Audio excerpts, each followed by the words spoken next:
For those of you who don't know, this is Producer Micheal. Producer Micheal is a legend in this community, an old school legend. He is, I think, a producer, not entirely certain as to what he really does. I think he produces things, but what he produces for the most part nowadays is like these big, fanciful productions of people's like wealthy people's houses and stuff. The most famous video from Producer Micheal that led to the most amount of HasanAbi lore and actually became a meme entirely online was The One. The One house, which is the most expensive house. Hold on, I'm gonna pull this out right now. Yeah, here it is. Nobody needs this much house. 731,000 views. This is his most excellent work, in my opinion. Honestly, since then, he's had a bit of a fall-off era, I think. I haven't really seen anything about him. But here he is, back at it again, inside the most luxurious police department in the USA. We're going to do SNL after this.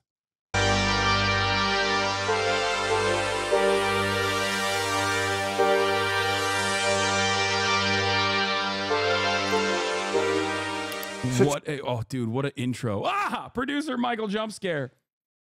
I guess it's not so much as a jump scare. You know what you're going to get when you click on the video, right? I mean, what you see is what you get.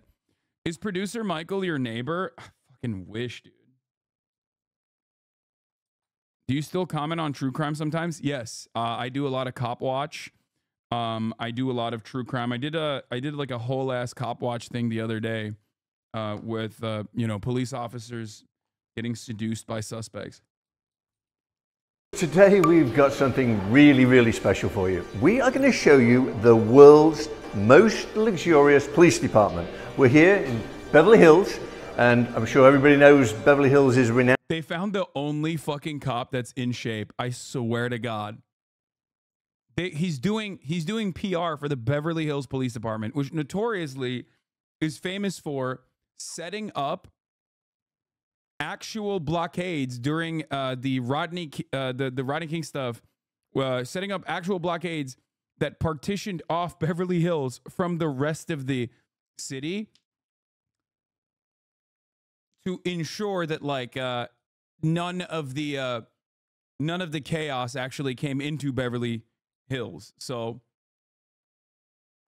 today is Rodney King's death day. Wait, really? Renowned for, you know, high end, but this takes things to a whole nother level. And we're here with Sergeant Newman. Michael, great to meet you. Great to meet you too. Dude, look at him. He's got the horseshoe and everything, bro. This is propaganda. First and foremost, let me explain to you something. This is propaganda. To the most luxurious police department in all the world. These guys are just amazing. I am so... More fun facts. The LAPD, the Los Angeles Police Department, spends, I think, what is it, $8 million a day? Their overall budget is like $3 billion. They are incredibly fucking spoiled, entitled. They are dog shit. They don't do their fucking jobs. Beverly Hills Police Department is no different. The Sheriff's Department in Los Angeles also has its own gangs. Obviously, this is fun day, so I'm going to be hitting this in a fun angle. We're going to talk about that. But I feel like I haven't seen this video yet. I haven't pre-watched. But I do feel like this video is going to leave many of us thinking, perhaps maybe we should defund the police after all. Let's take a look. So blessed to be able to live in this city with a police department that takes great care of us. I think you have the fastest response time of any police department, right? Yeah, because it's a rich neighborhood. That's why.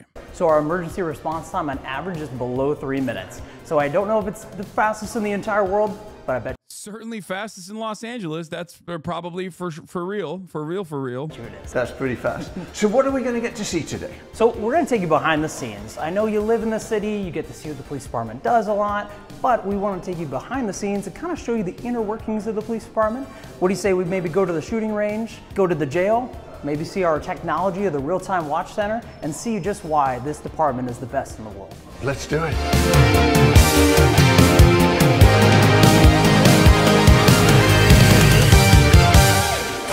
is your entrance to the jail. So a couple things. I don't know if you guys have any weapons on you. Does anybody have any weapons? I've got a machine gun and no. Yeah, I was expecting you to say you have 2 guns right here. Right? He's British. Oh shit, producer Michael's boy. He's fucking. Whoo! He said, "Yo, what's up, bitch? Got the switchblade on me. I always keep that motherfucking thing on me. You know what I'm saying?" Cameraman coming in hot. He's like, "Yeah, I do have a weapon, actually, officer. Let me. Sorry." Let me fucking, this is a service weapon that I took off of you, but it's fine, I guess, you know? Here you go. Take it. That's not a big deal. He came gatted up. Oh, you got one? I Perfect. do, I'm so I'm afraid, going to sorry. take this, and we're going to lock these things up. What is that, Adam? Just a knife. Oh. Just a knife. So I think Is that legal? Crocodile Is it Dundee said blade? that once too. Yeah. We're gonna put our firearm in here. Yeah, I'll check that if it's illegal later on. Maybe we can keep him. Yeah, right? I also That have would a knife. be fun. So there's a couple things that we can't bring in the jail: weapons like knives, guns, etc. But like a taser. Can we tase somebody? You know, That's insane. You are a freak bitch, producer. He said, "Can we tase somebody?" Brother, that is crazy, okay? That is crazy. This bitch.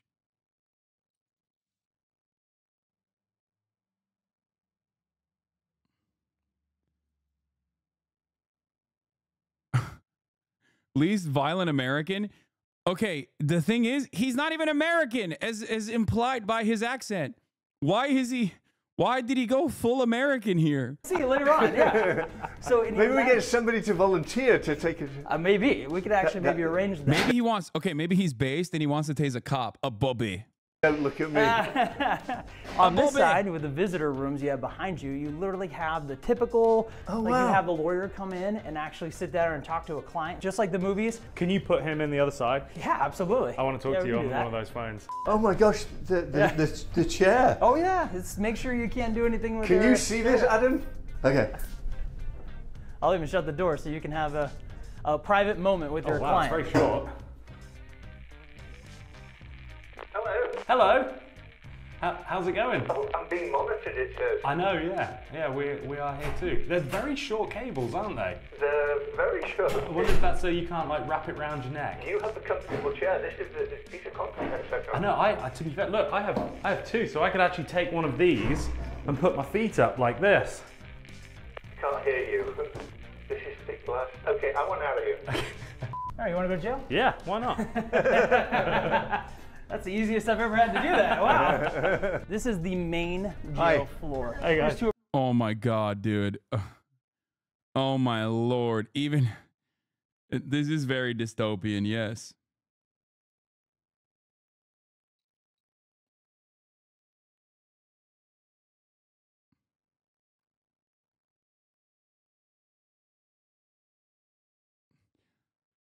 Jail weaves might be the worst. This no pixel update looks yeah.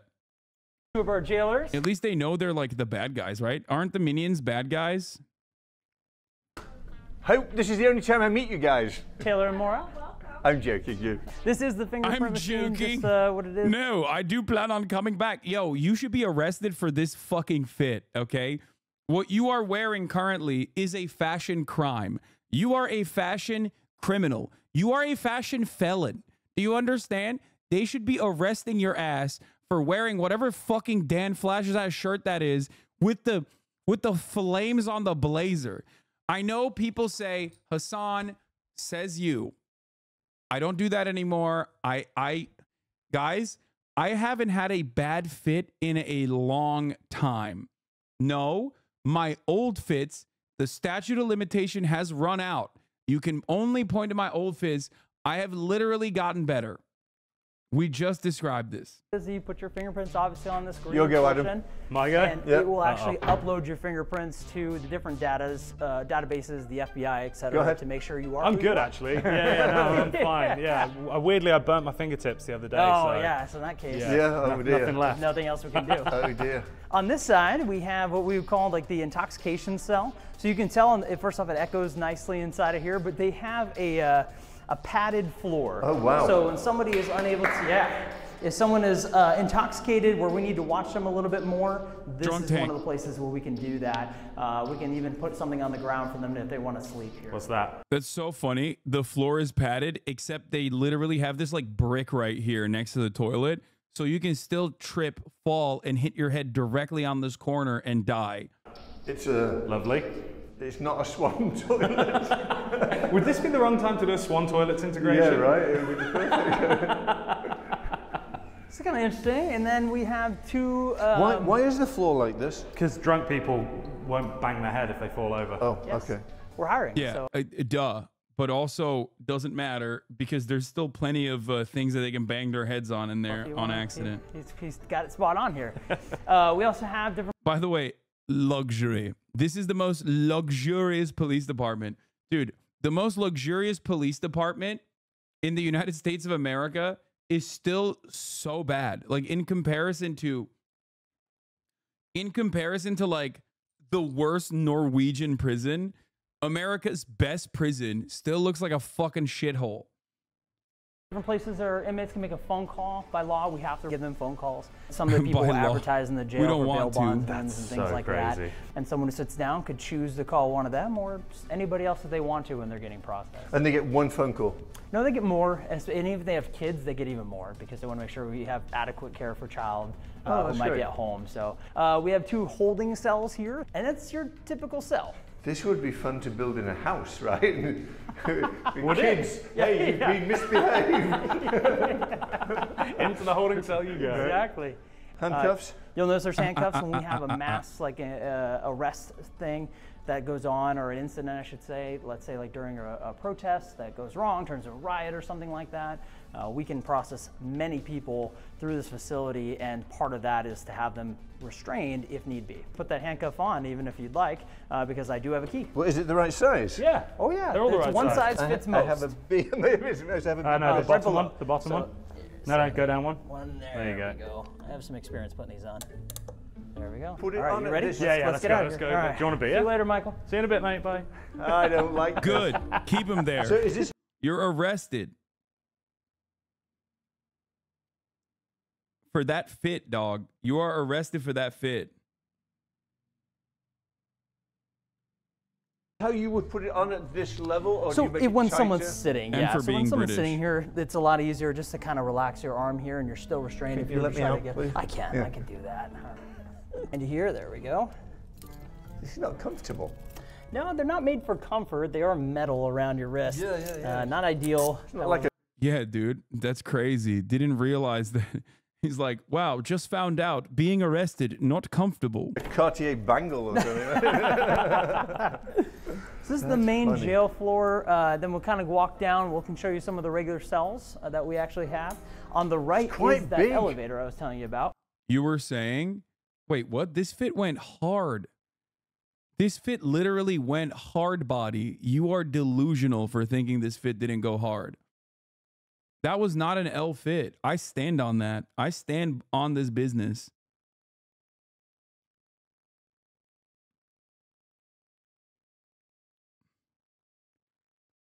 It's mostly just you're making fun of the hair because it was wet, but that's it. Dude, you guys are crazy. Damn, Hasan, I wanted to defend you too. I'm sorry. You are literally out of your fucking mind if you think this fit was not hard body. It went hard. It went nutty. Doesn't matter. You're wrong.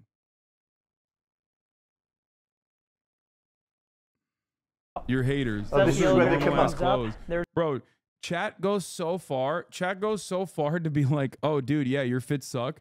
To literally look at a normal ass fit and be like, yeah, this actually sucks. Standing on unemployment, 100p, that's a good ass fit. There's the little height chart. You can kind of see how tall you are. And someone gets processed here. So they search them, make sure they don't have any weapons on them, and then they would move into the jail facility, including the red footprints here, which are when you would answer questions for classification purposes. Right. Have you ever been arrested for a violent crime? Are you part of a gang? Those type of things to help us classify. And they them won't individually. tell you though, right? Depends. Some people do. Do It they? just depends on the person and what their circumstances are. We get a lot of unique answers. I'm sure, right? So, perfect timing. You already read my mind. The kitchen, that's where the filet mignon and... This is for the inmates? Yes. No, that's not. That we serve the inmates actually in the cell when you... Just remember, Cali aesthetics are a wave or two behind the rest of the world, and that DIY t-shirts with $1,200 Carhartt work pants are an insult to us workers. What? $1,200 Carhartt work pants? There is not a single fucking Carhartt work pant that is $1,200. You just made up something in your mind to get mad at. No fuck. This is actually a padded room. Balenciaga Carhartts? Do they even have Balenciaga Carhartts? What the fuck are you talking about? We have, let's say, a violent or combative arrestee who does not want to listen, doesn't want to do what they're supposed to. As you notice, there's nothing in this room pretty much at all except for these padded walls and floor. The drain even, because unfortunately people like to do bodily functions in here, and so sometimes, Are you glad yeah, right? So good, wash your shoes afterwards. But sometimes my God. we have to literally wash the room out. I don't want to be in here. What is it? What is this? Somebody tried to break out?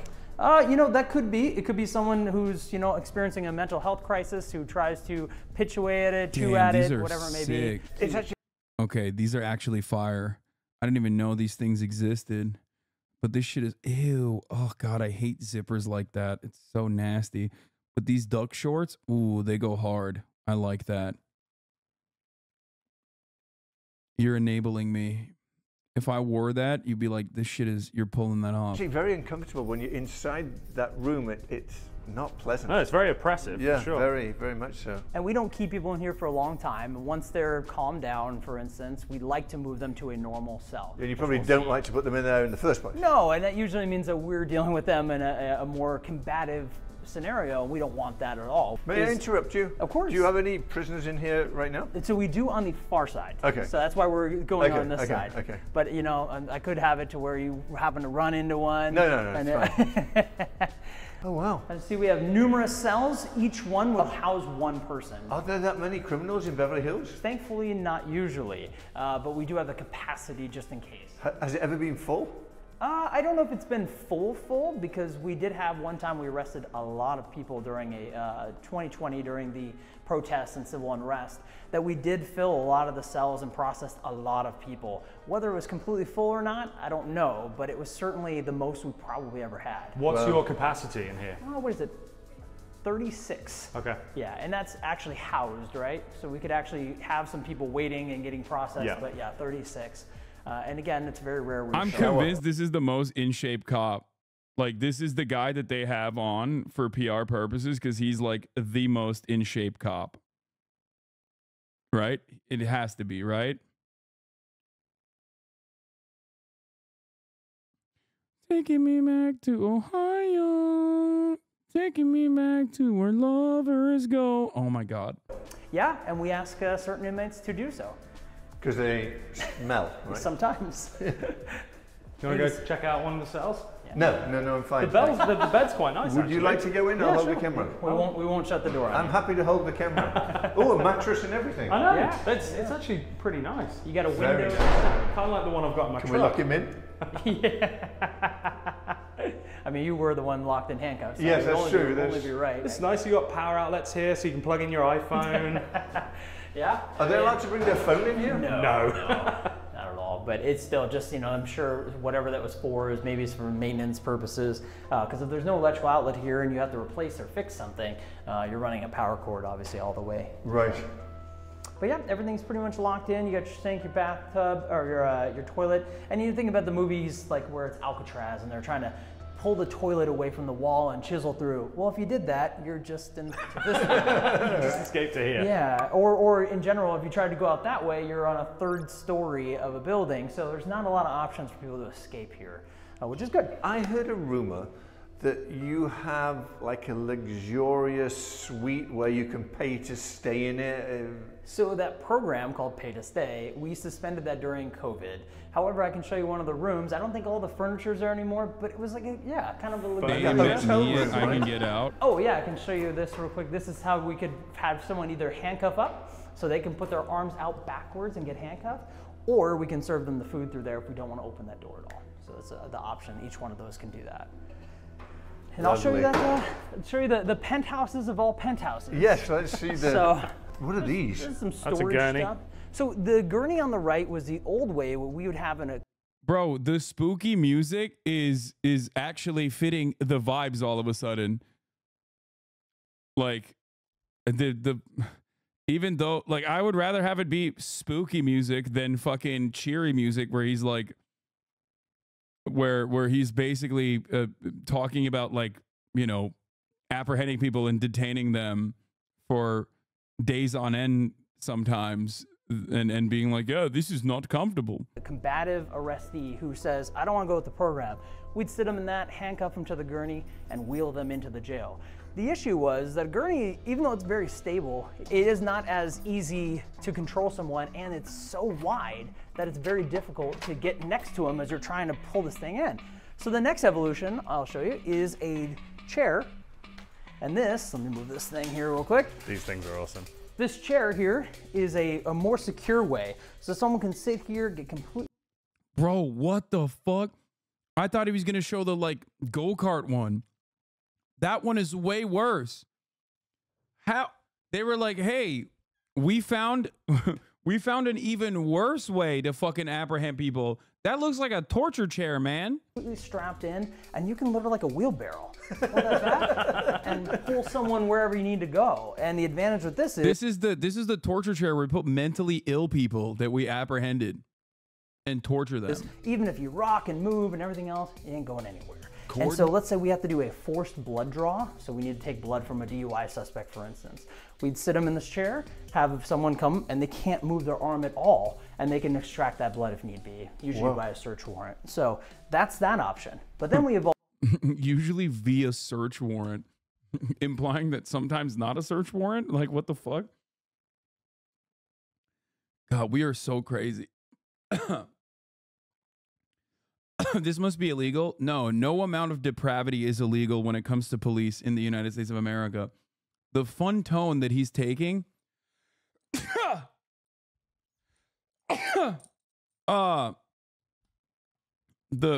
Wait, can they forcefully extract blood? Yes. The fun tone, the cheery tone that he is taking is a clear juxtaposition to the damning torturous conditions that he is presenting here. From there, because this is kind of expensive.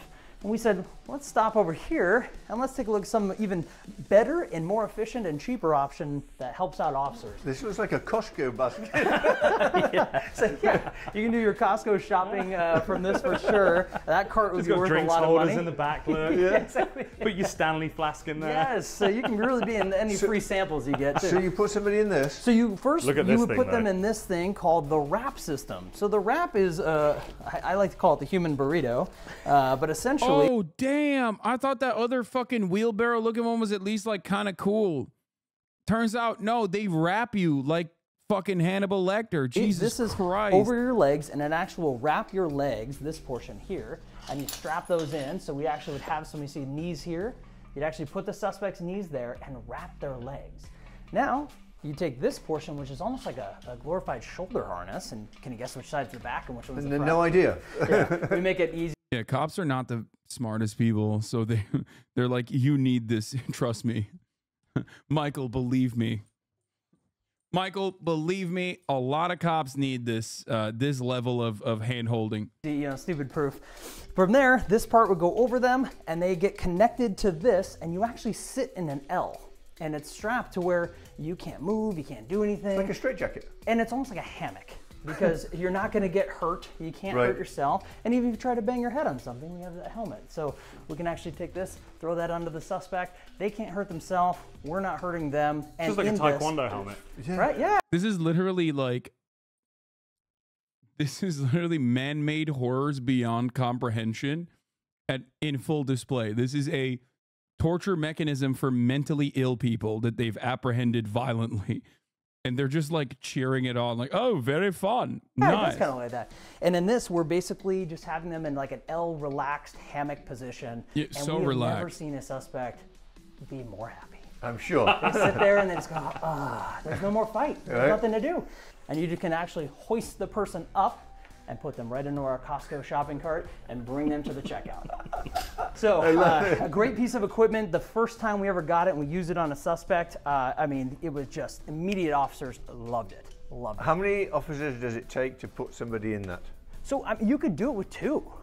Realistically, if you're dealing with someone who needs to be in that, you already have numerous officers on scene. Right. And 4 is probably a good number to help out with everything. I'll put that away, I promise. This is the penthouse. This is the penthouse of penthouse. Now, it's just bare bones now, but just use your imagination to imagine the potential of this. Dining table, sofa, Right. bed. And what is a real estate term they say is like, it's cozy. That's keyword Cozy. small. Yeah. But yeah, it's cozy. Location, location, location. And what is this in here? This is for your visitors? This is for your pets. Yeah. Instead of 1 person, we could use this to house numerous people. A family. Usually we don't have families, but yeah, I guess it Why is he laughing? Oh my God. could. So this is the same thing if you look when we go on the They used a fake study to claim safety claims for the body restraint used by U.S. authorities based on disputed study. Oh, of course, ICE uses it. Wrap device used by ICE says it can be used without restricting breathing, but investigation shows claim based on anecdotes. Wow, safety claims made by the manufacturer of a full body restraint used by more than 1,500 authorities across the U.S. are largely based on anecdotal evidence and one disputed study. An investigation by Capitol and Maine has found the wrap device is used by U.S. Immigration and Customs Enforcement. What is used on, for the record, what is used on undocumented migrants, what is tested on them will inevitably be used on, natural U.S. citizens as well. Natural born U.S. citizens as well. This is how it works. First, we test out the weapons on Iraqis, right? Then we use it on undocumented immigrants in this country, which have no laws, obviously. We do, but we just don't abide by them. And then inevitably we use it on everyone else. This is the turnstile of fascism, I would say. Very cool, very nice. Seems normal. Okay, let's continue. the other side of the room, you'll see it's basically the exact same thing. You have 4 or so beds over here, and then you'll see on this side, it's similar. So how did this work? So somebody would pay money Yeah. to stay in this suite, Yeah. and then they could have their own food. So they would bring, it has to be someone who has a, let's say a short sentence. Let's say you're sentenced to 3 days in county jail. Okay. Well, instead of serving in county jail, if you have no medical problems, you have no medication you need to take or be distributed to you, you bring your own food, and you want to be here for, let's say, 3 days. You could pay at the time to stay here for that instead of going to county jail. I've had to do an onboarding at psych hospitals when people came in on these things. Most of the time it's used on cops who don't want to deal with an autistic teenager that was having an episode. Gross shit. Yep. Or they're not going to give you any accommodations. You'll be with everyone else. Right. So it's kind of a nice option. What did it cost?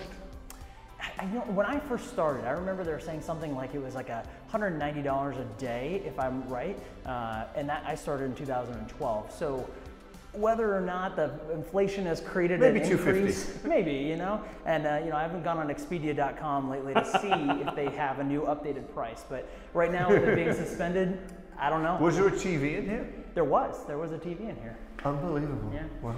And back in the day, you know, people could bring DVDs, that was a thing, and now kids don't even know what DVDs are. Right. So. And so what kind of thing would you come in, like if you had a 3-day sentence, Yeah. What would that be for? I mean, it could be for a lot of different lower level crimes. And then I wonder if that cop uses steroids. 100p. Fun fact, but many cops, a lot of cops use steroids. People don't know that, I guess, and are shocked when they find out. But a shit ton of cops use steroids. Like the one, if you see an in-shape cop, definitely a steroid user. Very likely.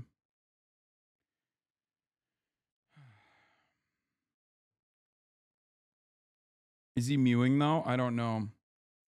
But let me tell you, definitely not subscribe to the HasanAbi broadcast. So if he's in here, he is going to be seeing a 3-minute ad break at the top of the hour. I don't really have a good segue. I know I've been looking for one, and honestly, I have not found one. So I'm going to serve it to you. I'm going to serve it to you regardless. I'm going to serve it to you like a sloppy steak. There's 2 different versions of cop. Thumb skull or roid head. Many more are thumbos.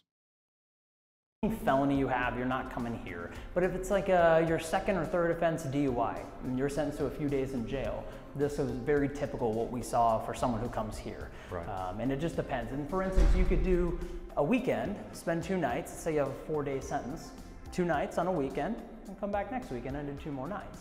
So you can accomplish the time in jail that you're supposed to. Can you have visitors come and stay with you? You know, I not stay with you, but you can have visitors. There are visitor hours where same how you guys were in the with the telephone? there. Yeah, absolutely.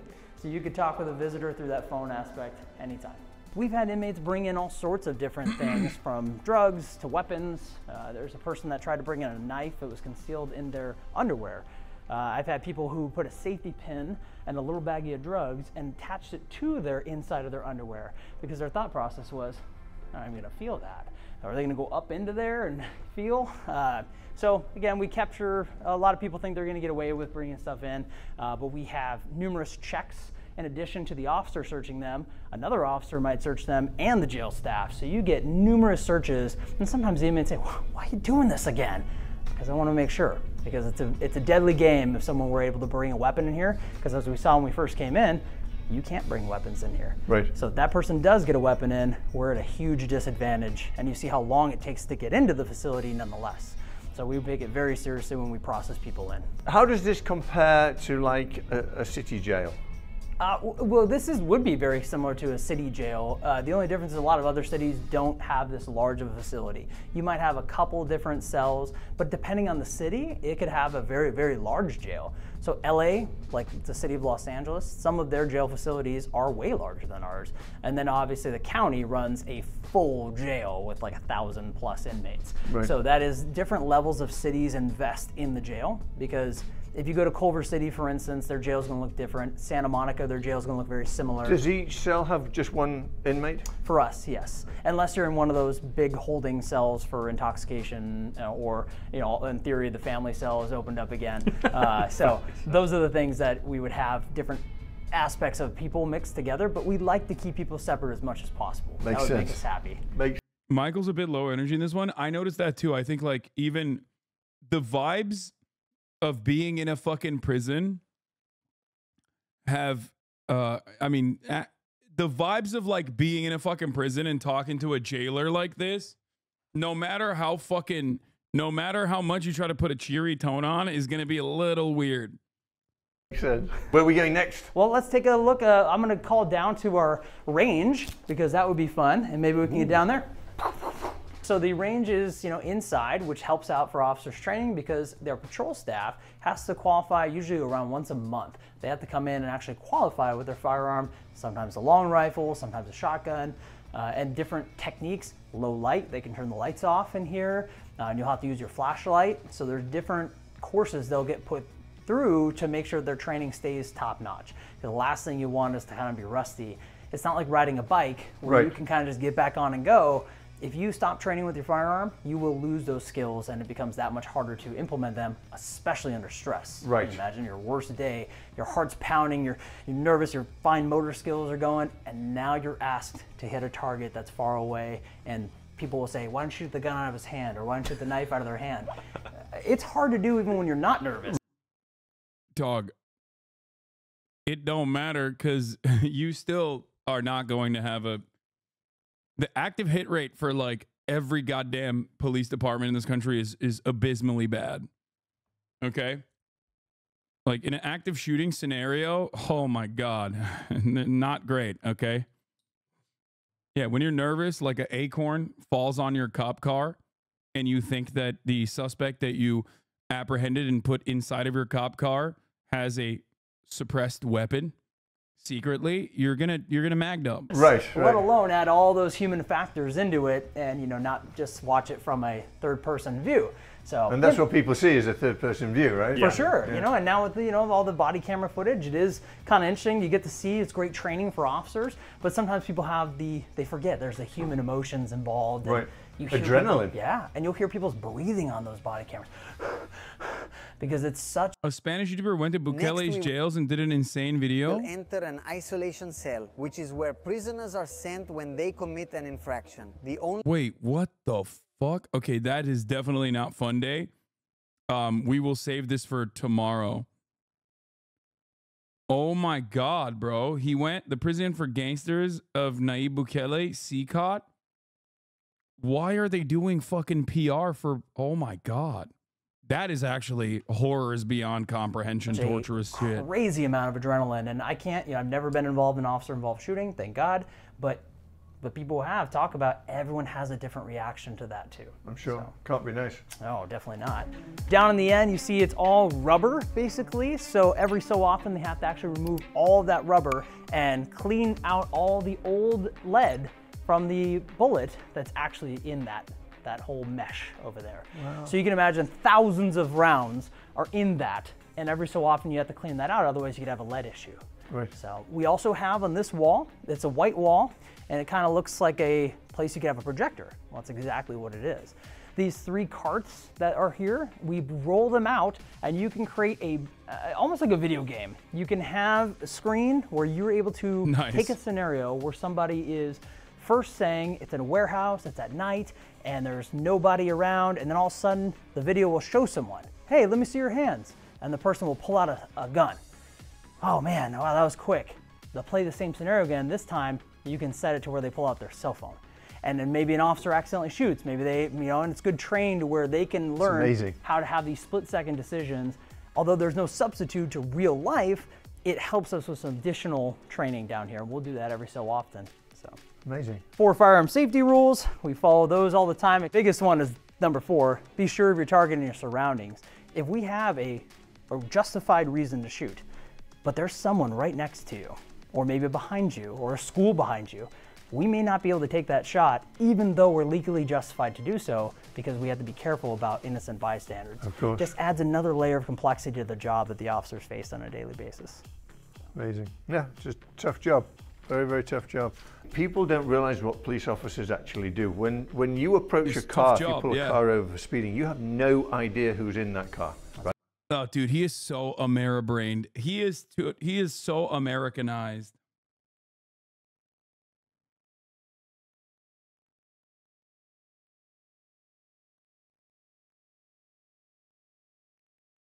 Yeah, 17th most deadly profession, not even cracking the top 20, I believe, but with COVID deaths, maybe it does. Right, you don't know if they have a gun, you don't know what their motive is, so you have to be very, very careful, and I guess everything is done for safety. Just as you said, we don't know. I don't know who you are, Scary. You know who I am, and regardless of your color, religion, race, doesn't matter.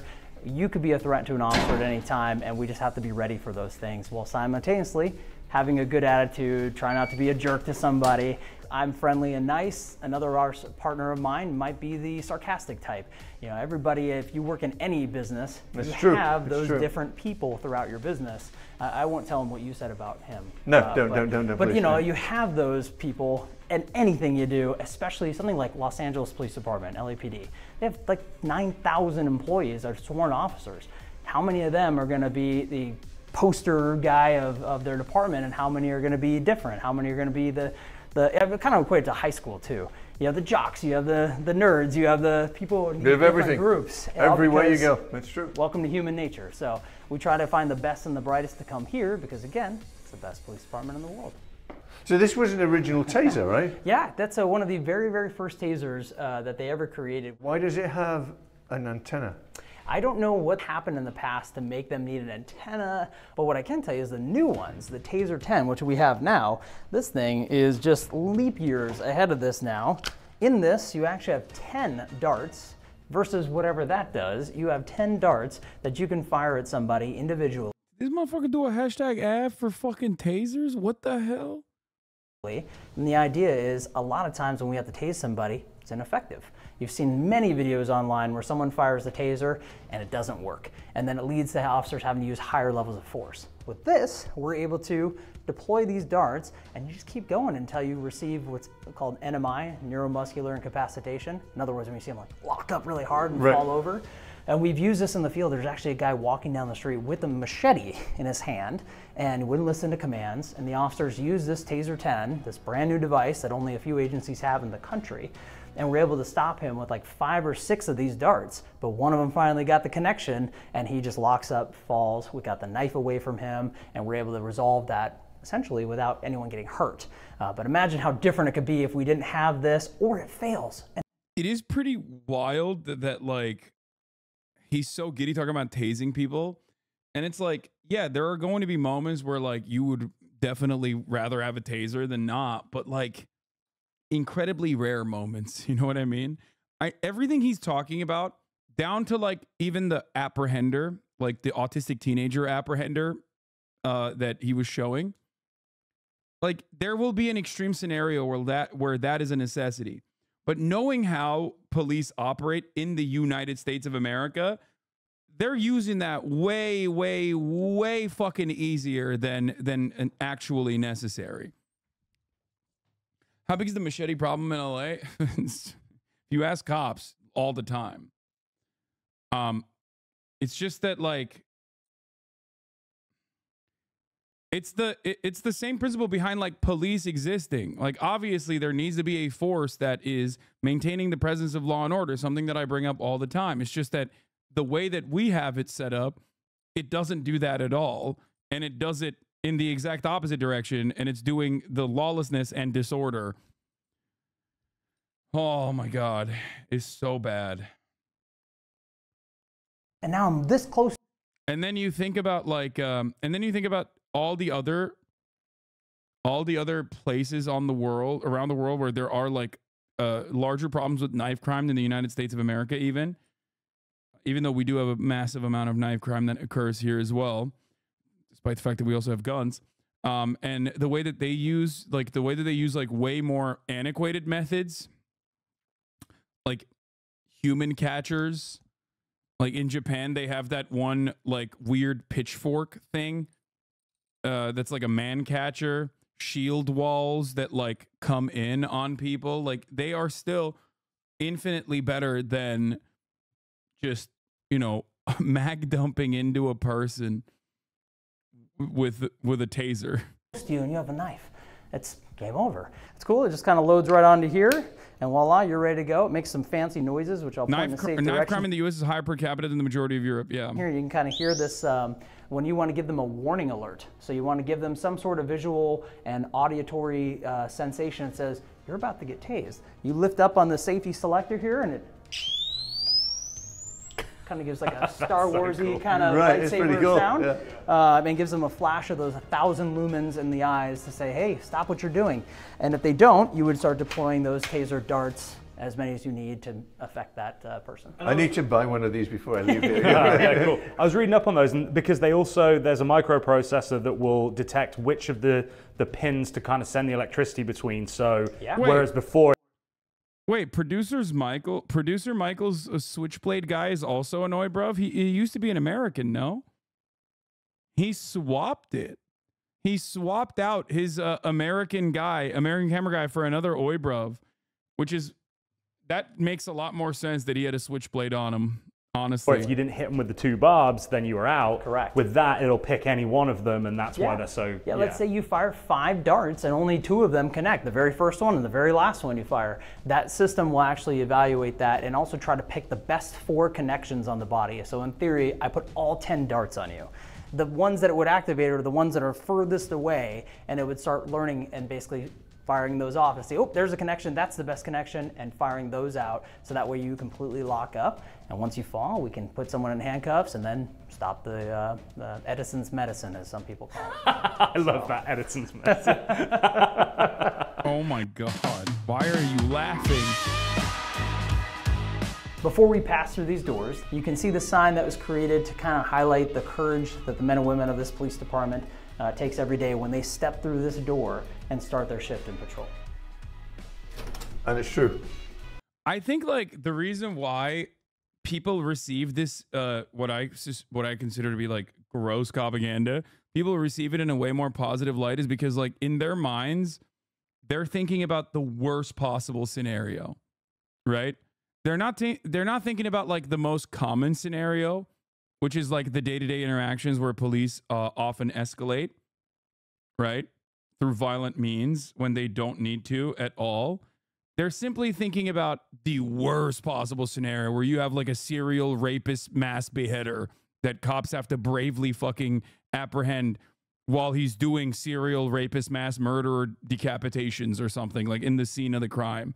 So that's like the issue here. Whenever you talk about like cop shit, you're not thinking about like literally when they do this kind of stuff, which is objectively not in the scenarios that where you have a serial mass rapist murder decapitation going on, but instead just like a dude having a bad day. You know what I mean? Ooh, cars. Your favorite. So down here, this is what we call A-level. A-level is our parking garage. So not as cool as your latest video. The only thing I will say, the most effective propaganda I've ever seen is not shit like this, but the Broward County Police Department, I think it was Broward County, they apparently seize fucking cars. I didn't even know this. And they slap on like a seized asset sticker on the side of it, and they will give like dudes Hellcats and shit, which is definitely not something that you should do regardless. Like, we need to be doing less police chases in this country because they're very, very deadly. But yeah, they take a lot of like they do civil asset forfeiture from people who have like stolen cars or whatever, or whoever they've like gotten it from, maybe like a drug bust or whatever, right? And they literally slap fucking the lights on them. They slap lights on them and use those actual cars to chase suspects in like Grand Theft Auto situations or like in high-speed police chases, which definitely does look cool, I hate to admit, but is also phenomenally dangerous and should not exist at all. But that is, I think, like very... Yeah, look, see, this is what I mean. Florida Sheriff Office shows their Corvette Z6 was reportedly seized from drug dealer.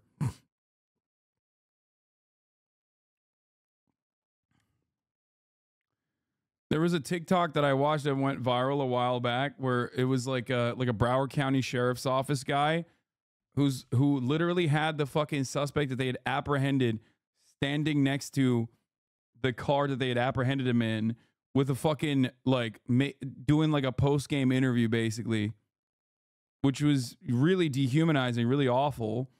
And you know, it's just like weird. It's a conflicting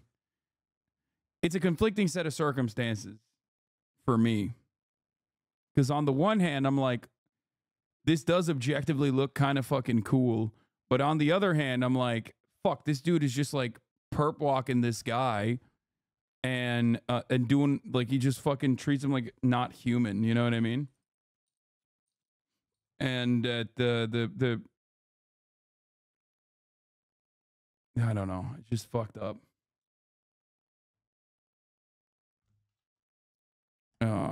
All right, let's continue. With $150 million worth of equipment, but we might come close. You know, we might have pretty close to that.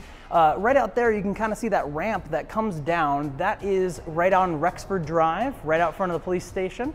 And as the officer would come down here, they would take and find one of their parking spaces.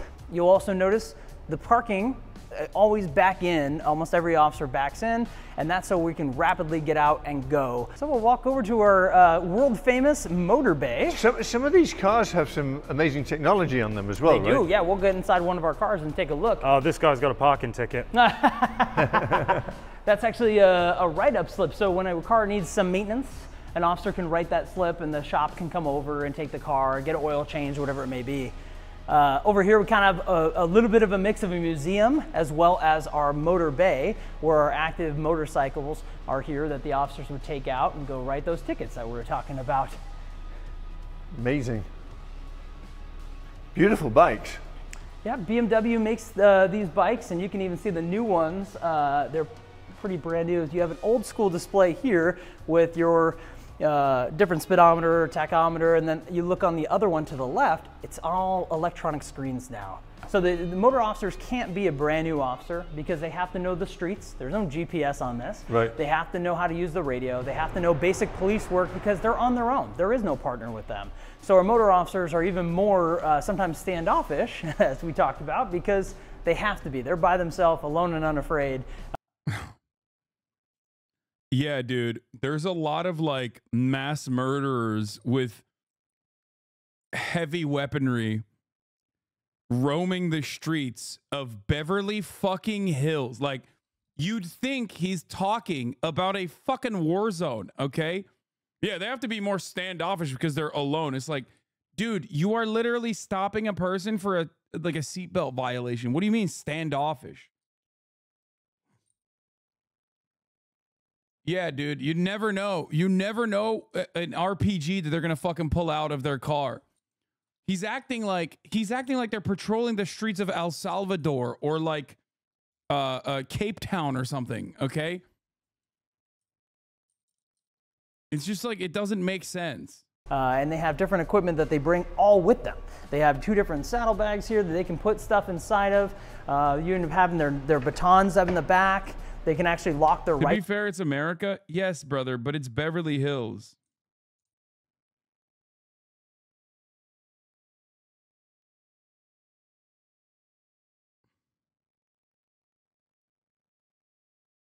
Hold on. Hold on. Rifles in, so as you notice on this side, their rifles locked in, so someone can't come. By the way, for those of you who don't know, so I took a politics criminal justice class in college. I had to, and for that politics criminal justice class, I had to do a ride along. Awful experience in general. I think it genuinely reaffirmed my lack of interest in cops, alongside the fact that like New Brunswick Police Department and Rutgers Police Department in general were like such assholes to college students in general. And one of the things that you learn in this class, and I think like criminology majors and stuff will be able to describe this to you. Yeah, we had a fucking police department head. His name was Kenneth Kopp. Literally, his last name was Kopp. That's so funny that you know that. Yeah, RPS name, exactly. Anyway, the point I was going to make is that the standoffishness, like one of the things you learn, I think in criminal justice in general, is that cops need to assert authority in every single scenario. This is their justification for why they behave like pieces of shit all the time, right? Because police training and the way that they train, like the way that they train you from the jump is that you have to assert authority over every single scenario, no matter how minor an infraction is. The additional stuff like, oh, you never know if they have a gun or whatever, like the fear mongering that comes from this, the fear mongering that comes along with this is like extra training. I would say that's like not the introductory level, but they, in every single circumstance, they teach you that you have to basically be a power tripping asshole.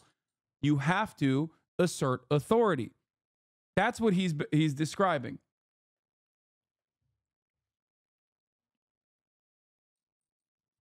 That's why he's saying like, oh, that's why they're standoffish, because they're alone. Come over here and try to take a rifle or try to pull the trigger. There's no way to get to that. So that's one advantage. But you know, all these spikes, you have to carry everything you need with you.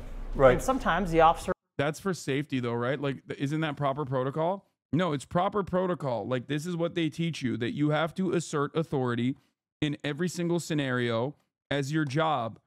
Like, your job is to never to de-escalate, basically, that you have to command respect. So if someone is mistreating you and being standoffish, you are quite literally trained to be a fucking asshole. Although de-escalation and talking to a person like they are a normal human being with normal wants, needs, and interests would probably, demonstrably, as a matter of fact, not even probably, demonstrably work infinitely better.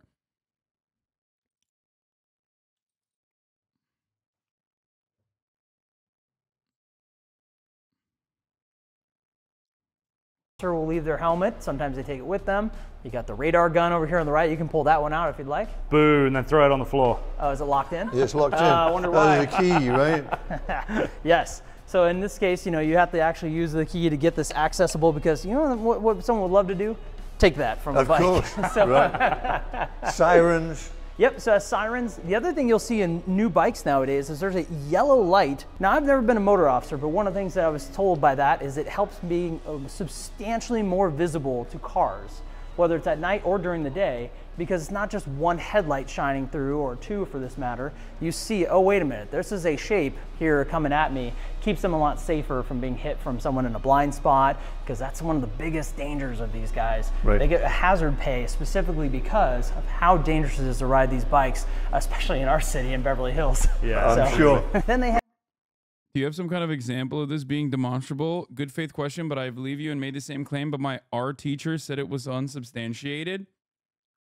Wait, de-escalatory tactics and conflict crisis being demonstrably more successful than asserting authority? Look at American policing and its outcomes versus policing in every other country. That's it.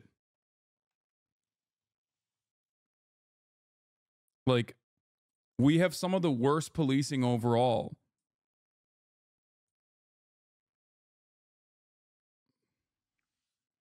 Anything that you want to know about, like, failure in the American system, compare it to other OECD nations, like Western European countries, or even fucking Eastern European countries. Like, honestly, Canada, pretty much everywhere else that has like decent quality of life, or much better quality of life, as a matter of fact, and you will see better outcomes in general.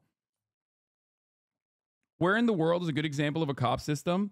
So obviously there are issues within the structure of policing under capitalism in general everywhere around the world, due to the very definition of like what police, due to the very reasons why police exist in capitalist countries in general.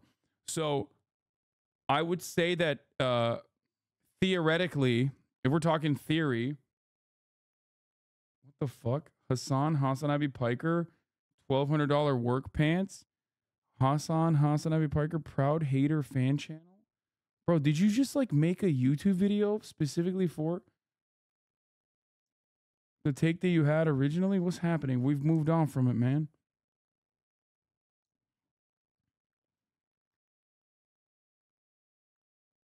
Anyway.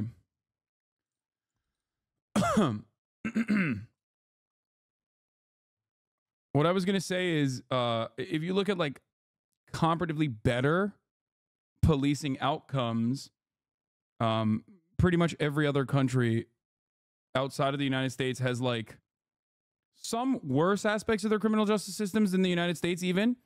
But also when it comes to policing and apprehension and you know, the way that cops treat people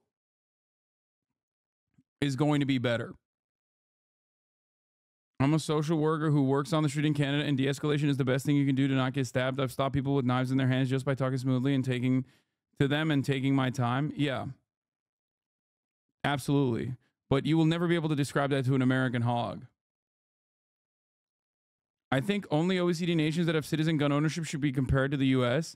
Most OECD nations do not have that much gun ownership in comparison to the US. It doesn't matter. That's why I brought up the knife crime situation. America beats out most OECD nations on knife crime as well. And the methods in dealing with knife crime in those other countries are still better and more humane. That's number one. Number two, there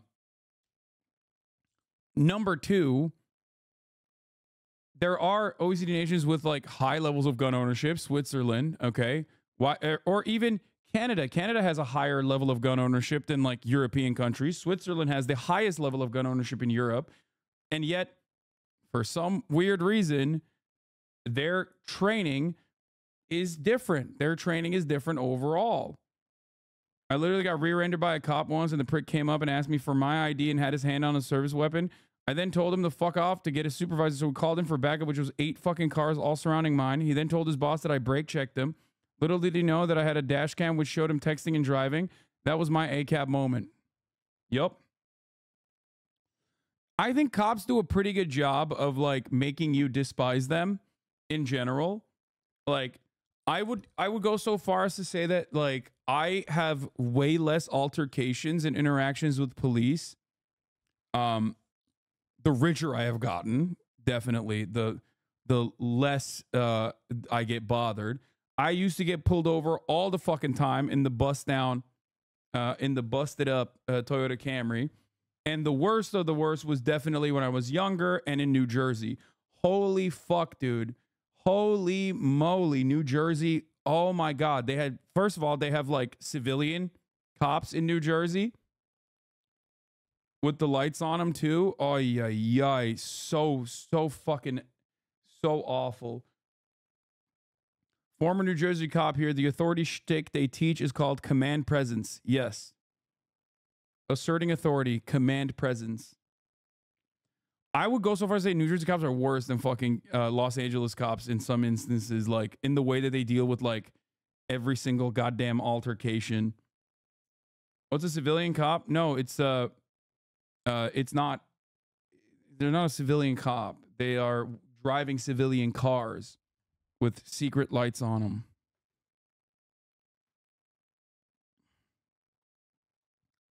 Unmarked cars. Yeah, proper term is unmarked car. But California, like the minor, what do you say to the allegations that you're donating to the GOP all day, every day, baby? I'm a secret Trump Republican.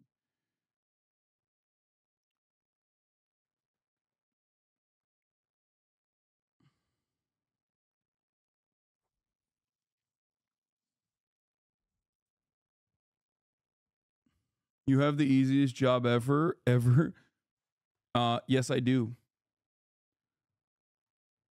Other than policing. Police have the easiest job ever.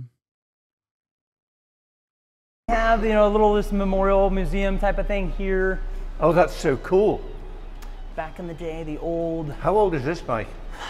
You know, it's the old Kiyosaki, like, I have no idea how old it is, but it's possible Great that piece it's of memorabilia. Yeah, very cool.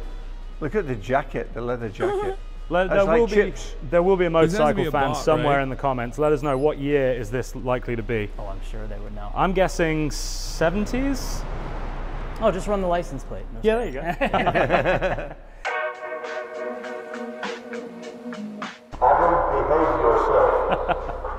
Perfect. Cool. So you have your PA. As you can see, it's extremely loud when we have to. This came from somewhere. I don't know where that came from. Oh, whoops. Well, in that case. No, this is just the officer's personal charger for their phone. Oh. We'll start with over here. Typical car, nothing crazy about the controls that you have on this side. There is only one button on the far left side, which is like a, it should be an indicator if you... The one with the red light on it?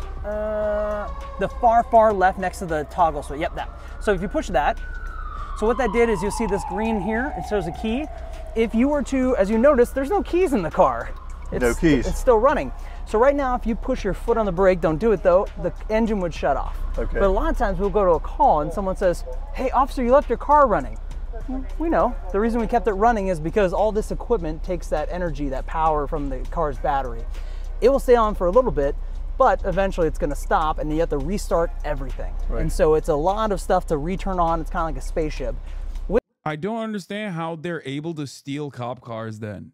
Like, is that why? Because it's always on? With that start stop button, you can basically push that, take the keys out of the car, go to a call, come back, put the keys in, and drive. If someone were to smash out my window, get inside, and try to put their foot on the brake to put it into gear. This is a fancy cop car. I don't think these cop cars are all that fancy anymore, Chatter, unless you live in like I feel like cops have fancy shit everywhere around the country.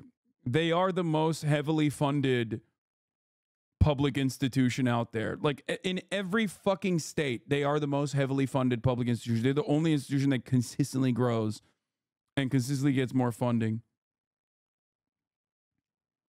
That's why you'll go to like a bumfuck town in Iowa and they got like a MRAP. It's like, dude, you're not driving over fucking mines. Why do you have that? Like, what is happening? Why do you have this like military surplus gear that you got that was supposed to be used in the Karengal Valley? Like, what the hell's going on? The car will turn off. So it kind of helps the officers to prevent them from having issues of someone stealing their car, which would be quite embarrassing for a police officer to have someone steal their car. The computer is kind of the hub of the car, and you're allowed to do a lot of different things. And we will start with our actual interior cameras. You get a good view of who's in the back seat, and you can just hit record. And while the officers are driving around, let's say with an inmate back to the jail, they can watch them on the camera the whole time to make sure they're not ingesting drugs or something. Granted, their hands are behind their back, trying to hide something. And if you were to look in YouTube, there's numerous videos of people doing some weird stuff back there, from trying to get a gun out of their waistband, different aspects that we want to prevent, and watching them on camera is one of those ways we can do that. So the front camera, this doesn't look in great resolution, but it actually is it's very good resolution. You can even zoom in, and this records everything from this that we have up here. The other cool thing about this is it has a built-in automated license plate reader. So while we're driving, this camera is actually taking pictures of all the license. I feel like this level of like equipment is only a necessity for special weapons and tactics, like specialists in the forces, and should only be deployed in like a killdozer style situation. But like this fucking armory is deployed on a routine traffic stop. And that in and of itself is basically like a yet another reinforcing factor in the way that like cops mentally treat every single interaction that they have with people. And we are so conditioned into thinking that this is normal. Like there is no world in which you can advocate for like demilitarizing the police force without people being like, what the fuck are you talking about? No, this is one, cool, two, they should have this. Not realizing that like they use it on you too, man. License plates that are passing by. Wow. And able to identify if a stolen vehicle passes by you or has a warrant attached to the plate or is a wanted person. That's amazing. So you could just be driving and all of a sudden this thing will alert the officer, hey, right next to you, bozo, you got a bad guy. And you can actually go and effect that stop. Do all police departments have this? Probably not all police departments, because this is kind of a combination of different technologies. We have dash cameras and automated license plate readers. The new model that we have up here from Axon. He's like, yeah, dude, this is great. You can catch the bad guys with a fucking unpaid parking ticket and fucking nuke them.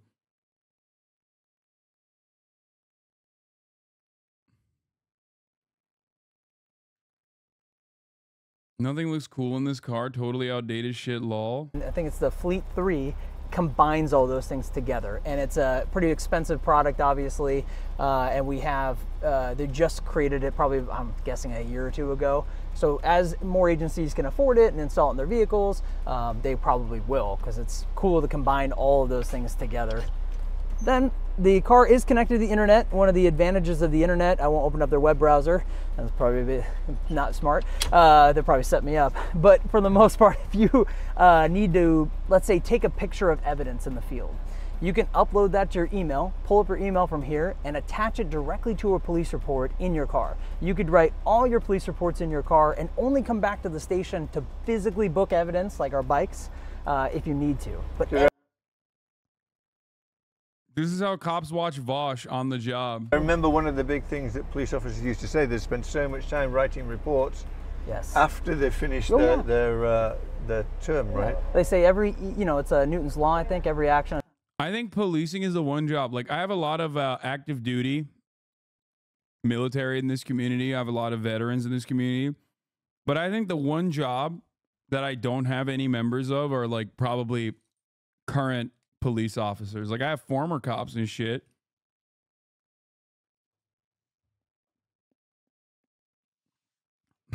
It's the one sector that I have almost no fucking sympathy for whatsoever. You said watch Vosh? No, there was a video like a while back of a cop literally driving while watching the Vosh YouTube video. Like it's not even a joke. That's a real thing that cops, yeah, here, this is it. That's not fake, by the way. This is real.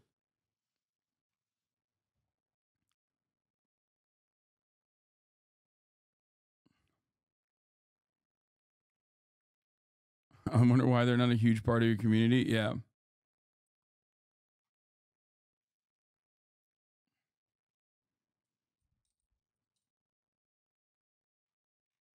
I quit 4 months ago. Hope you quit because of fucking hope you quit because of them COVID vaccines, brother, and not for some gay shit like the crippling depression that you came to have due to the unjustifiable hierarchies that you were upholding.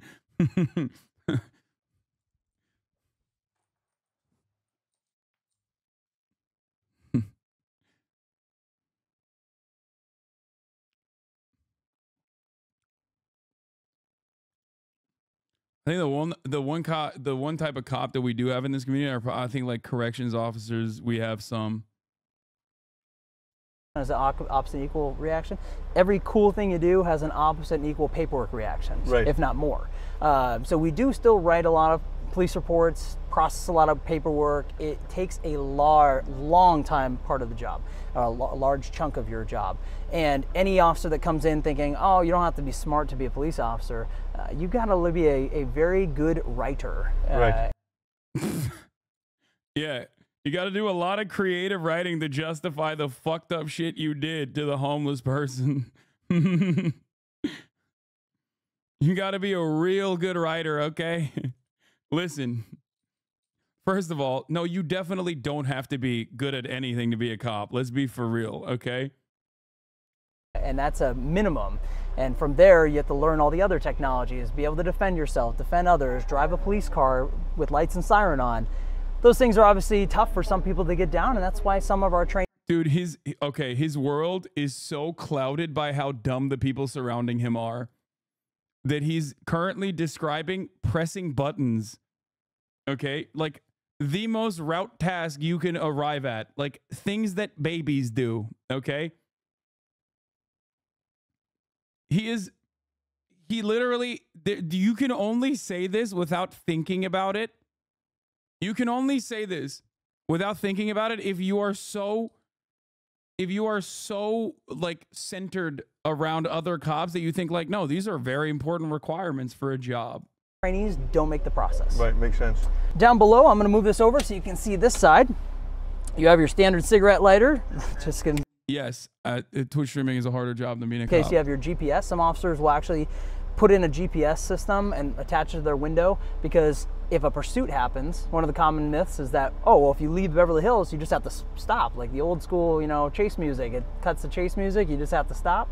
We're allowed to pursue anybody anywhere at any time through the state of. Someone in the chat said, Hasan, you're a professional iPad kid. Yes, much braver than the troops and also than police officers, and also much more difficult of a job. California. Would we is different, but we can follow them. And if we leave our jurisdiction, we make sure our officers know our city like the back of their hand. Right. But outside the city in LA, I don't know what streets are where, so some officers will run a GPS in the car. The radio is down here, typical police radio. You can turn the volume up here or change the channel. You also have this little red button, which is an emergency trigger, or E-trig as we call it. If you push that, it will give you the radio for 10 seconds uninterrupted by anybody else. So if you have an emergency where you need to call somebody right now and you don't have time for formalities even, you can push that trigger and it will interrupt everybody. Ironically, I will say this much, ironically, streaming is kind of a dangerous job due to cops. You know, because of the consistency in the way that they get swatted, which makes their job a little bit more difficult. Everybody else on the radio to give you that radio. How clever. I will say this much. I am willing to bet that, like, not the average streamer, but the top streamer, like, some of the top streamers have probably had more guns pulled on them than like a cop, not in Los Angeles, but like a cop in, you know, like a comfortable town in Iowa.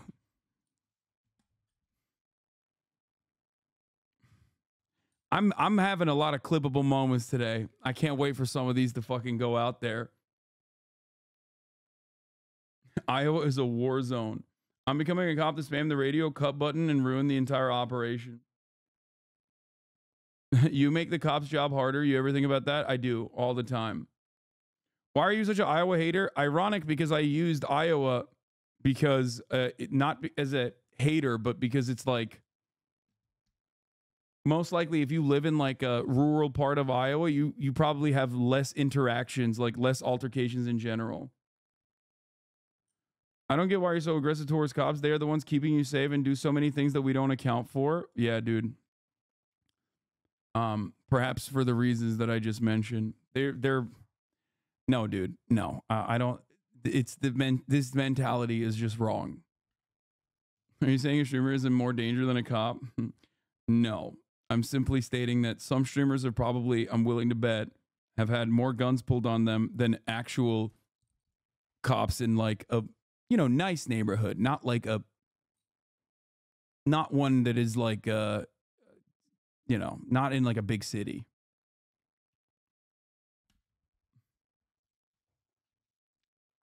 Former Iowa resident HasanAbi is correct on all Iowa takes. Yeah, the one Iowa take that I had was actually good for Iowa. I'm saying that there's not that much action happening. That's so clever. And then down here, if I'll let you do the honors, if you turn this all the way to the right, you're going to turn all of our lights. They're going to clip you again? Yes, I'm talking about swatting, by the way, for those of you who don't know. Streamers get swatted a lot. And if you don't know what happens in that process, you do get guns pulled on you quite frequently. For the car. There you go. Yeah, look at that. Christmas. So we're just at the lights. So, you know, you switch to the Christmas lights. But if you just do one, it's going to turn on just a forward facing. And you see the back is on. And so this is nice because at night, you don't want, if you're standing next to the car as an officer, you can already see his face is kind of lighting up. Yeah, but I mean, it's bright. It's bright. But when you turn on all three, which you can switch one more, you see it's even more brightness. Yeah, that's really bright. And so we will stop a car at night. As soon as they pull over, sometimes we'll switch it back to that 2. Where there, no, that's 1. That's off. Yeah, 2. There, yeah, 2. So now you have a forward-facing red, so they know they're still not allowed to go. Michael passed advanced cop. Michael passed advanced cop training. Yeah, he did it. We're able to kind of see a little bit more. Do all cars have exactly the same lights? Yes, all will have that 3 levels. 1 is just the back lights. 2 is having forward and. Like, dude, there's a reason why. God, it's so difficult to go against propaganda because it's just like so permanently rewired our brains in America, especially due to like TV and stuff. But it's just like, dude, UPS delivery drivers have an infinitely more difficult and infinitely more dangerous fucking job than police officers. And that is objectively true. Okay? You cannot go against that. Delivery drivers have a more dangerous job than policing. Okay? Nurses have a more dangerous job than policing. Like, there are so many professions before you arrive at cops that is like objectively as dangerous. You can say, oh boy, all you want. It's factually inaccurate. Landscapers have a more dangerous job than policing. And in none of those jobs that I just mentioned, do you get to kill someone because you're having a fucking bad day or because you felt scared. Okay? Could you explain how? I mean, there are statistics for this.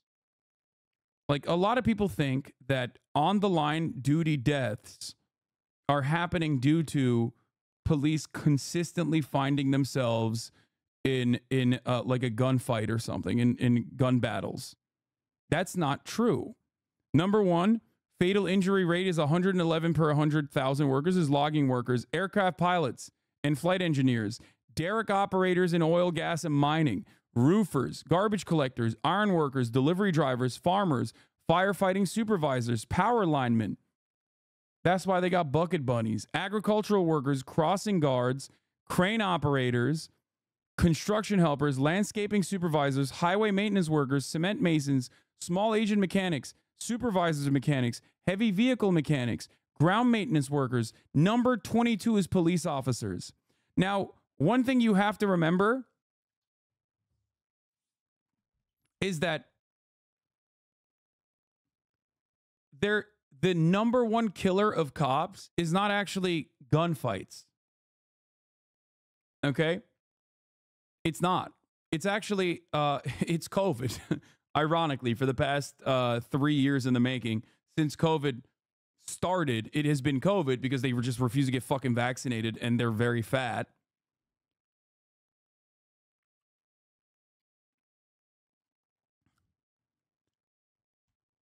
I think it might still be COVID. I don't know if it's still COVID, but it was.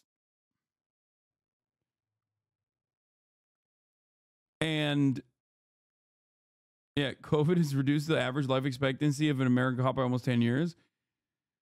A lot of cops think, or a lot of people think that cops are like dying on the line. When the on the line duty deaths, if you actually look into it, one used to feature canine units, first of all, which is, I guess, kind of ridiculous.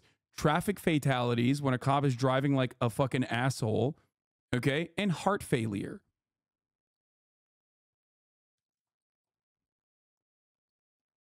It's not, I didn't give you like by likelihood of it happening. I don't know what I can't remember what the exact ones are off the top of my head.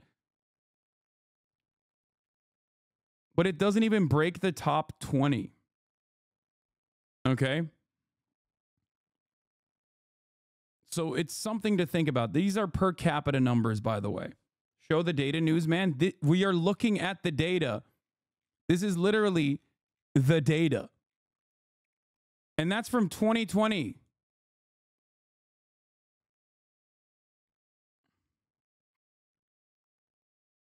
Do you believe that we can live in a society without police? What's the solution? As a person that lives in Portland or dealing with the protests that happened a few years ago and seeing the aftermath of the situation, I'm conflicted. Wait, what?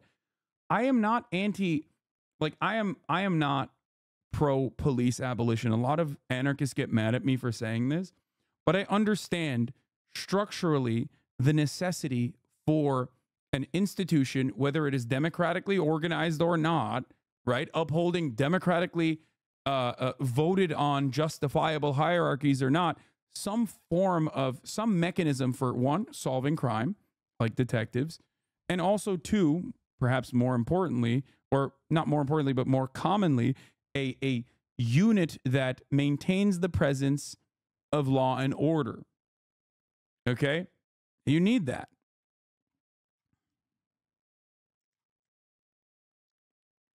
You do need that. It's just that in the United States of America, or just under a global capitalist organization of the economy, most cops do not do that. They are not actually maintaining a presence of law and order. As a matter of fact, depending on how much money you make, and what neighborhood you're in, they're oftentimes creating lawlessness and disorder.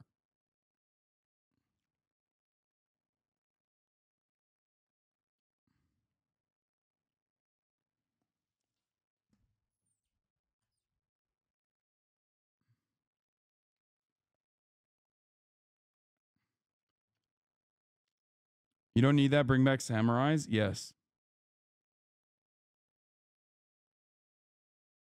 A law is not a law if not possible to enforce. Any law has consequences when breaking it inherently.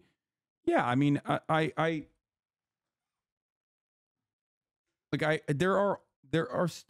is always going to be a necessity for making it seem, there's always going to be a necessity for like making it seem like there is someone out there when push comes to shove that will help you. Problem is, cops don't really do that. That's the issue. They should, but they don't. A list shows what officers die from each year. Yeah, I've looked at this many, many times. Officer Down Memorial page. Crazy that there's still 9/11 related illnesses, but wait, what the fuck? They don't have this anymore? They used to be able to access this.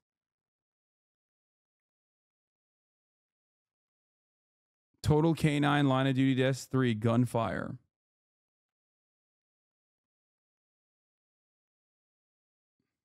I used to go on this website all the time. What the fuck?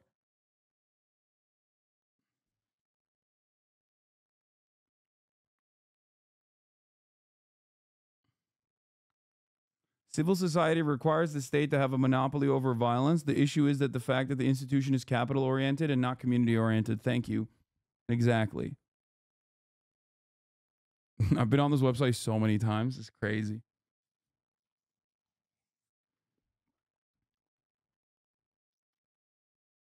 These are just line of duty deaths, not deaths of all cops when not on duty. Pretty sure a lot of the line of duty deaths are just shown as sometimes cops dying while they're actively a cop, as in there was a COVID go-to page, Lamount. Yeah.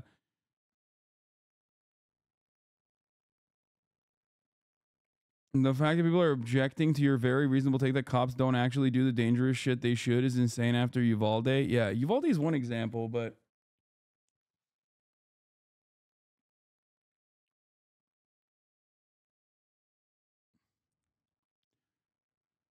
anyway, the fun fact for everybody watching.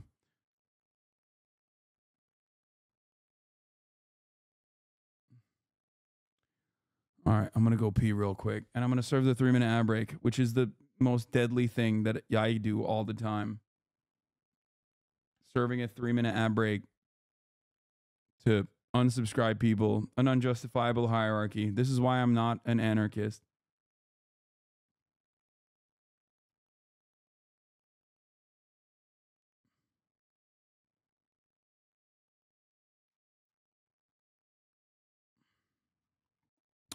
Here it is. And the back, and 3 is the full rotators if you were going somewhere lights and siren. Right.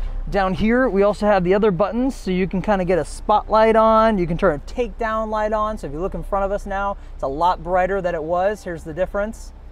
So you imagine you get stopped in the middle of the night, and all of a sudden you feel like you're being abducted by a space alien with how much light is being put on you. Right. There's a reason. We want to make sure we illuminate you as much as possible to keep you from, being able to get a weapon we can't see. And at night, it could be, you could stop anywhere where this you is can't like a see. toy shop. I know, it's so cool. So you have all these different lights that you can turn on, but for the most part, those are the most important lights that you will see that we use. Old school videos of cops, they will stop, and it's a pursuit. And they put the car in park and they run out of the car to go deal with someone, the siren just goes the whole time. So now they fixed that issue. If it's in park, once you put it in park, the siren will automatically turn off, which is great. So I'll have you put the car keys in there. I don't know if Does every car have It's so funny. They're like, oh, we fixed that issue by automating that process too, because they couldn't fucking remember it. used one of these key? before? a long time ago? Yes, all the cars do actually have the same key, so officers could have that. Do I So turn it? Yep, go ahead and turn it. Okay, so put your foot on the brake. Now put it in gear, just in a drive, and just hold your foot on the brake. So I'm gonna go ahead and hit turn on the siren here.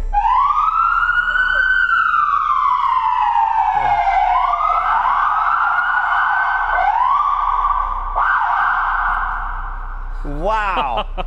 It's That's so Put it in park. insane. There you go. Yeah, you've driven a police. And now because you have the safety stop thing Press on, this? No, it's already on. You can just pull the keys out. Turn them and pull it out. There you go. Let me turn these cameras off, but that's the inside of a police car. I'll show Amazing. I'll show you the back too. I would suggest not sitting on No, that I'm not. seat. Oh, there's not a whole lot of room back there. No, padding. it's more room than you think actually, but it's not a lot of room. So one of the things that these things have done now is these seat belts. There's some cars that have magnets, but in this one, I'm trying to pull it a little more here. There we go. It actually has this where you can connect it here.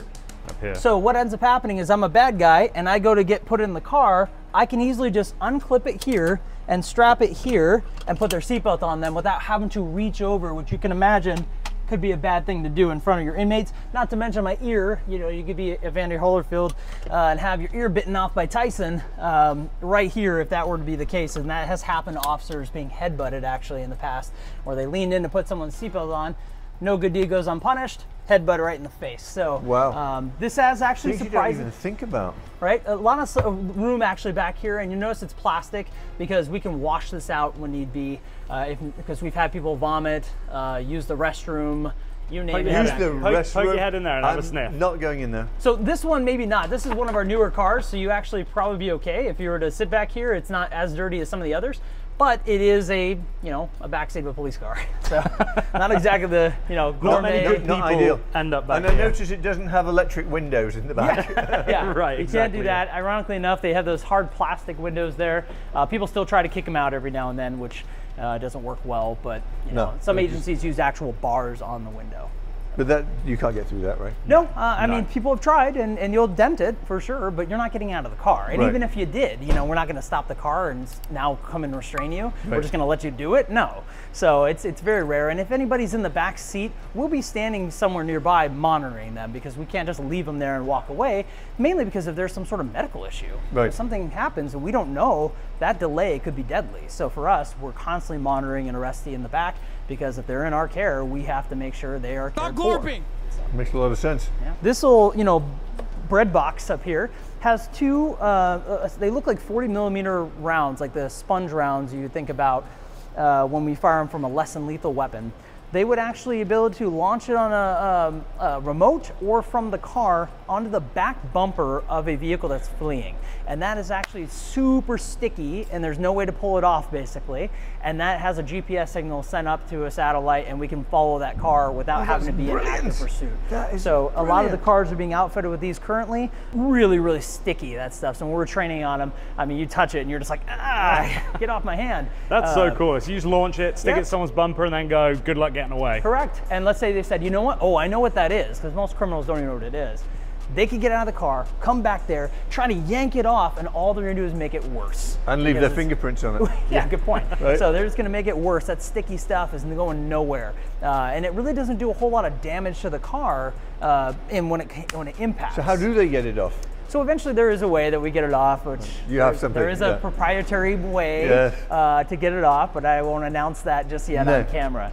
But for the most part, it is a great system, another tool for officers to keep the community safe. And really, you're noticing a whole technological aspect to the brand new cameras, brand new tasers, star chase to stop cars from going in pursuit. So what's this enormous siren? So this is my boom box whenever I want to play music on the street. No, this is the LRAD. And that, by the way, is a long-range acoustic device that was first utilized in Iraq, which is exactly what I was talking about. Now it's like commonplace. It is a long-range acoustic device that is supposed to, you know, disperse crowds, okay? He will probably present it as though it's just a simple PA, but a little bit more powerful or he'll use terms like, you know, civil disturbances. The reality is a torture mechanism that originally was utilized in Iraq and is now being utilized domestically. The LRAD, you know, forgive me, I forgot exactly what it stands for, but it's dumbass. Long range acoustic device. You have it in your fucking car. How do you not know what it stands for?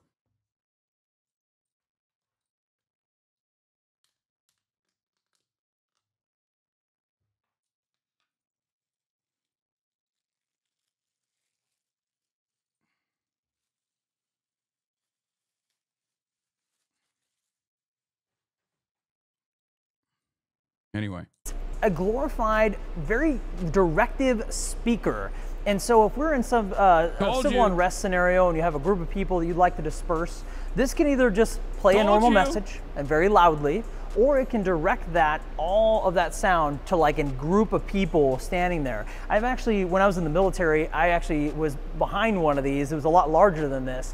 And you're standing at least 100 yards away, and this thing sounds like you have a loud, incredibly loud, the loudest siren I've ever heard, kind of like we did the police car, right next to your ear. And you're 100 yards away from it, or more. And that is the directed power of this to kind of do that. So you have lots of options and modes. Do we use it on that? No, but you could, in theory. Where do you keep your SWAT vehicels? Yeah, we should go see that, shouldn't we? Yeah. Yeah, we should. Let's go do it. Yeah. You have the actual like command hub. This has the officers' equipment, new uniforms, a lot of the bigger things. So where in theory, you could just show up in your personal car, get to the scene where SWAT is, grab your equipment out of this, and be a full, ready-to-go SWAT officer in a moment's notice. So it's kind of like the Superman phone booth, you know, and voila. On the other side, we have what we call the Bearcat. The Bearcat is an armored vehicle which will stop many rounds, obviously, going through this. Chop it. I know. It's harder than you can even imagine. Even when you knock on it, it hurts your knuckles. Inside, you have a very typical kind of thing that you saw with the other police car, just no computer. So there's no computer here. Oh, it's built on a Ford Super Duty platform. Yep. I've always wondered what these were underneath. Right. So it is a great vehicle. We have to keep it plugged in and ready to go at any time because officers and patrol can still use it.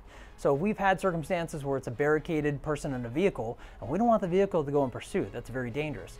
So we'll grab this, park it right in front of them, and they're not going anywhere. So It's like parking a house in front of them. And in this, we have some of the equipment's inside, but they don't have all the equipment in it at all times. But it can hold. If you look in the back here, you can see just how many people can be squeezed into this in full gear. Quite a few, and even have these gun ports that are coming out of the side. That in theory, you had to pull a gun out of here, you could. And it has a turret on the top as well. New meaning to bulletproof car. Yeah, but we have the RAM and stuff. So here, I mean, like you can Tap this. I don't. Yeah, but it's. John, look at that. The keys to the city. keys to the city. There you go. This is when you like. Yeah. This is heavy. It's not what you expect, is it? You can even see the Where does it go? I'm putting it here. shield here. Oh, there you go. I'll take it after you're done. Yeah, mate. That's what you need for the haters. Oh yeah, look, it has lights on it. You got it? Yeah, it's heavy. Yeah. Well, yeah, because it's got to stop bullets and things. Hello. Are these like class 3? I don't know what it's rated to, but they're definitely a great tool that they use all the time. Yeah. Because it's better than standing there. This is the one you want. And also, look, Yes. this one looks like it's taken some rounds. And they use some of these things in Nah, probably riot. training. I mean, you can pick Here. this one up. It's still the same kind of weight as this. Yeah. This might be even higher level because this is not as heavy. Plus, it's a little older model. You see how the bigger vision here Yeah. is crucial. This is got So like a guys, little- what you don't realize is when you see police in situations where they need to have these shields, this probably weighs 30 pounds. Sure. It's Yeah. really about right. heavy. That in itself is a task, just moving forward with it. Yeah, this is being held by somebody. They have their rifle, they have all the vest, the extra layer of armor they wear to keep them safe. So they do have to stay in good shape. That's why they're required every year to go through physical fitness assessments to make sure they can do it. Yeah, dude. Famously, cops are always going through physical assessments. I guess, like, if you're a SWAT guy, maybe.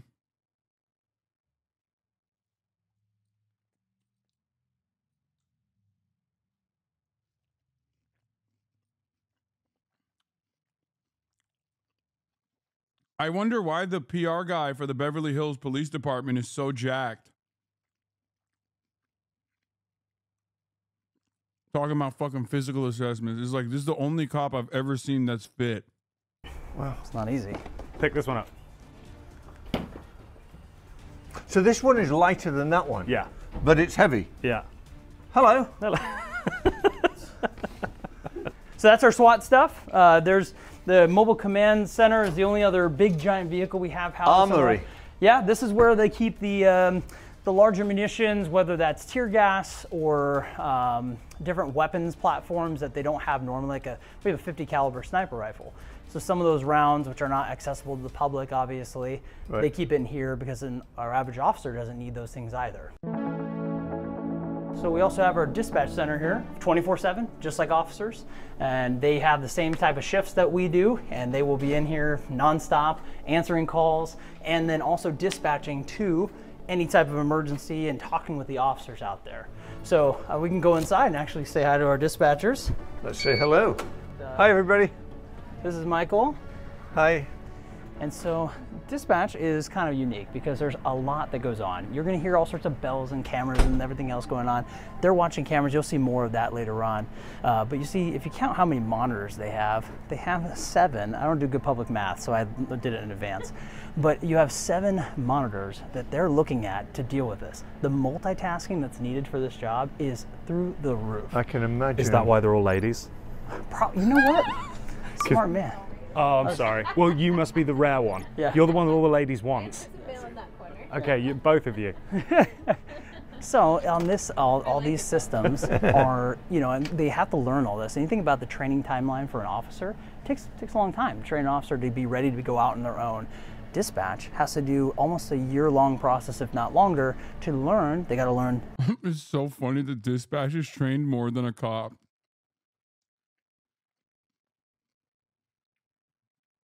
Like, in the same fucking precinct, all of a sudden, you literally on accident find people that literally have to be more trained than the fucking cops. I doubt that they are also paid evenly or adequately.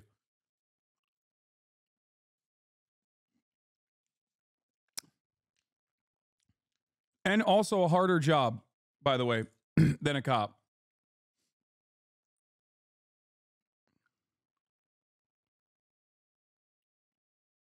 Most of the cop training goes towards driving and pushing buttons at the same time, apparently. Yeah, I mean, that's hard.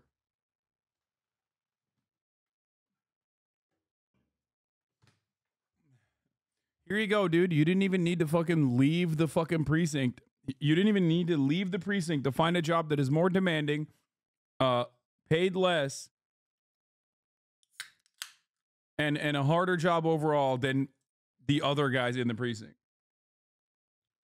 The fire department, how to rescue someone, give CPR instructions over a phone, assess someone's medical emergency. Then they can move on, let's say, to the police department side. Or the police department now, you gotta learn all of our codes, you gotta learn all the penal codes, so you have to know when someone calls and says, hey, this transient, this person experiencing homelessness is fighting with someone. He's a transient. And then remembered that he's on camera. And swapped it back to the person experiencing homelessness. They have to translate that to cop talk. Transient 415 and give it to an officer. So someone else takes a phone call in here, and then while they are, here's another common misconception, you think, hey, well, you're still talking to me, get the officer here, get the officer here. When they're talking to you, they're already entering all this information to a call. A separate dispatcher, which like right now, Megan's on that side, is talking to the officers in the field. So now the officers are able to get this information and respond to that call, and as the person's getting more information, they can update them. So the other interesting thing is, I just said all this stuff, I guarantee Megan heard all of it, because the multitasking that they can do, they can, she does that anyway. Yeah, right, I'm sure. But for the most part, they're able to just literally, it blows my mind that they can hear, amazing. see, That's they can hear really... that conversation, talk on the radio, replay something back, and that skill is literally has to be trained, because most people, when you're talking to someone, you don't, when you're driving a car, right? Do you, if you and I are driving a car together, and you're talking to me, do I prioritize talk radio and listen to that first before you? No, I talk to the person right here. Right. But in police work, you have to do it the other way around. You have to focus on the radio first, break that habit, and then on the individuals, because I can always ask you to repeat what you said. Right. I only get one shot at the radio sometimes. Very interesting. Very cool. But you can see if you want to sit down. How many cameras are there in Beverly Hills? So we'll talk about that when we get to the real-time watch there, but we have over 2,300 cameras in the city. And it's growing, and some are being increased in the abilities. So some are obviously lower quality cameras, and when they first started, and now they're getting upgraded to 4K and pan tilt zoom, and you'll see some of those cameras, and you'll be like, wow, you can watch somebody like picking their nose, like in a car, from 40 feet away or more. You know, it's That's insane. crazy. Yeah. That's crazy. Wow, very interesting. But you can give your shot, a shot at being a dispatcher. Let's do it. So, you know, you can have your phone here, a typical phone, as you imagine they have that, so you can rest it. Yeah, you can rest it right on your shoulder, so you can type with both hands. You could also wear like an actual a headset aspect to it too. And you see on the bottom there, there's actually a pedal. That's a pedal. And if you were to push that, that's actually what is able to broadcast over the radio, so you can just do it with your foot. So I can start talking and typing and pushing a pedal to broadcast to the officers in the field. Wow. So it is a very unique system, all these different buttons. She's on the fire department side, and something will come in, let's say from a different direction. If his shirt button pops, he's definitely going to draw the gun thinking he's under attack. Right there, set up, mid. I do the same with fucking 3 monitors, you know what I mean?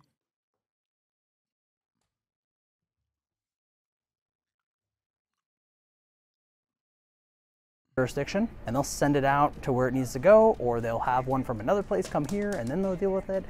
They got to know how to call public works, they got to know how to call pretty much everybody. So this place can be just busy, and that's why you see so many dispatchers. Stolen vehicles. Yeah.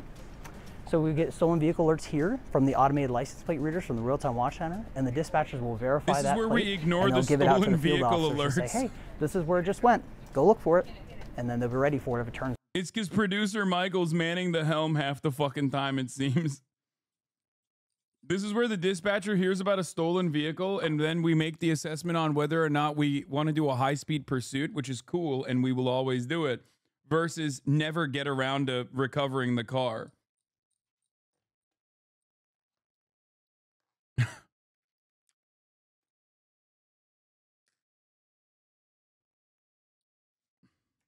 Amazing. Something like that. So criminals, don't come to Beverly Hills. You're not going to last long.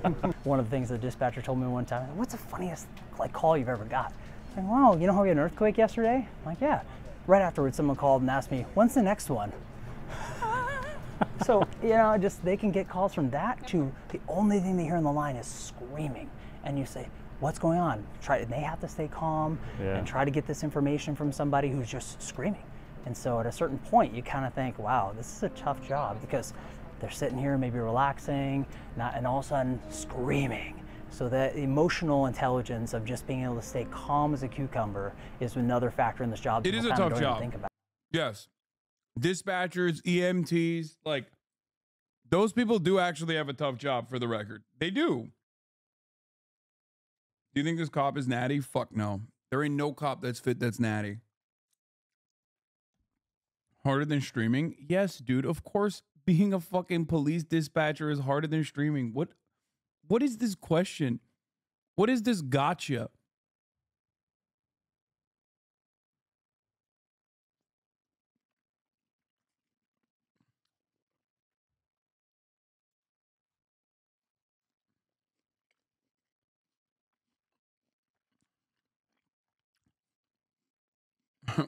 It's like we'll be watching like underwater welding or something, and then a chatter comes in and is like, wow, look at this job. Probably not as hard as Twitch streaming. It's like, no, dude, of course it's harder than Twitch streaming. What the fuck?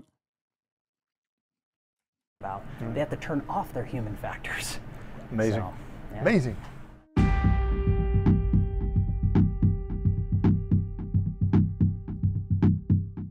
So this is a CSI of Beverly Hills. CSI Drive. Yes. Love it. They have their very own office spaces and processing areas. You know, if we're lucky and I'm nice to them, they might let us come back behind this barrier. But even I don't have access to get past and access this area, because some of it they have some of the most sensitive case information that's being worked on. Right. The DNA evidence can solve a substantial number of crimes nowadays. They do fingerprinting, DNA, and they can collect from footprints, you name it. They have the ability. Blood splatter. Yeah. I've been watching too much Dexter. You haven't. It's a great show, by the way. Yeah, great show. All the things that they do in here It's like, this is where our rape kit backlog is. are state-of-the-art equipment, and they get a lot of training. And a lot of times people wonder, well, I want to get involved in CSI. Well, it's hard because there's not that many openings for these spots, and it takes an incredible amount of education. Okay. I was about to say, this is another fucking part of policing that is actually useful, valuable, valid, very difficult. Can we come back? Can we? I have to ask permission. I just told them. You run the show. I have to ask permission. All right, let's do it. So this is our crime lab. So we're the crime scene investigation unit. We will go out and assist the officers, collecting fingerprints, any sort of biological evidence, DNA, blood. We can run fingerprints. That's actually what we use that computer back here for. We can pull latents from any type of items of evidence. If that person has been arrested or at some point fingerprinted, we could get a match, and then we just do like the whole visual. It's not like the TV where it's like, hey, match. Like, we actually have. Yeah, an incredible amount of education just means more education to being a cop. No, you do need to get a shit ton of education and training for this job as well. Pretty much every fucking part of policing, except for the front-facing police side, you actually do need to fucking work and get training and actually do a good job. And you get way less workplace protections. You get way less pay. Like, it's just like, it is so totally distorted. It is like literally upside down.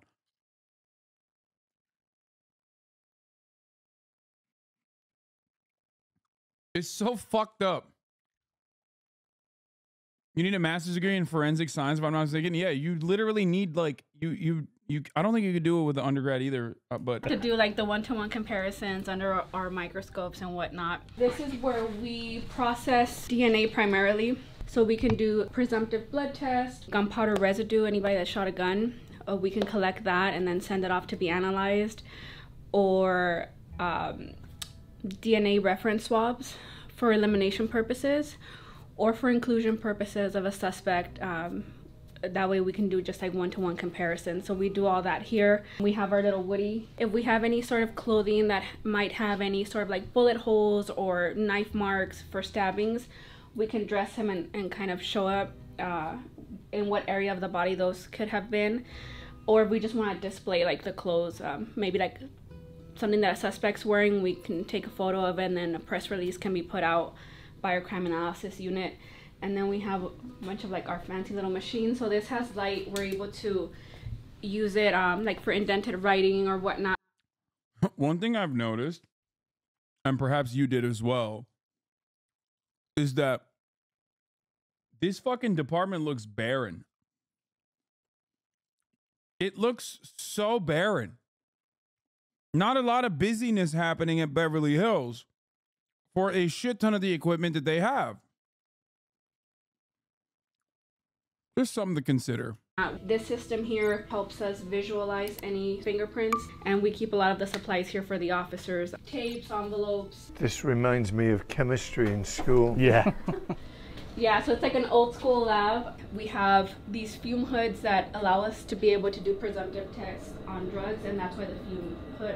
Our evidence drying cabinet, victims' clothing are wet or they're wet with blood or biological fluids, we can dry them out so when they're packaged and examined, they don't mold up. Our shower just for emergency purposes. Doesn't it like spook you out sometimes dealing with some of this stuff? Oh yeah, sometimes. When you bring up shower for emergency purposes. Yeah. They were prepared. Also, a lab has clean regs. No, I know. I'm saying that like it's not even just a lab. It's every aspect of the precinct. There's not a lot of like hustle and bustle happening. It's Beverly Hills, chat. That's why there's not a lot of like craziness going on in Beverly fucking Hills. That was my point.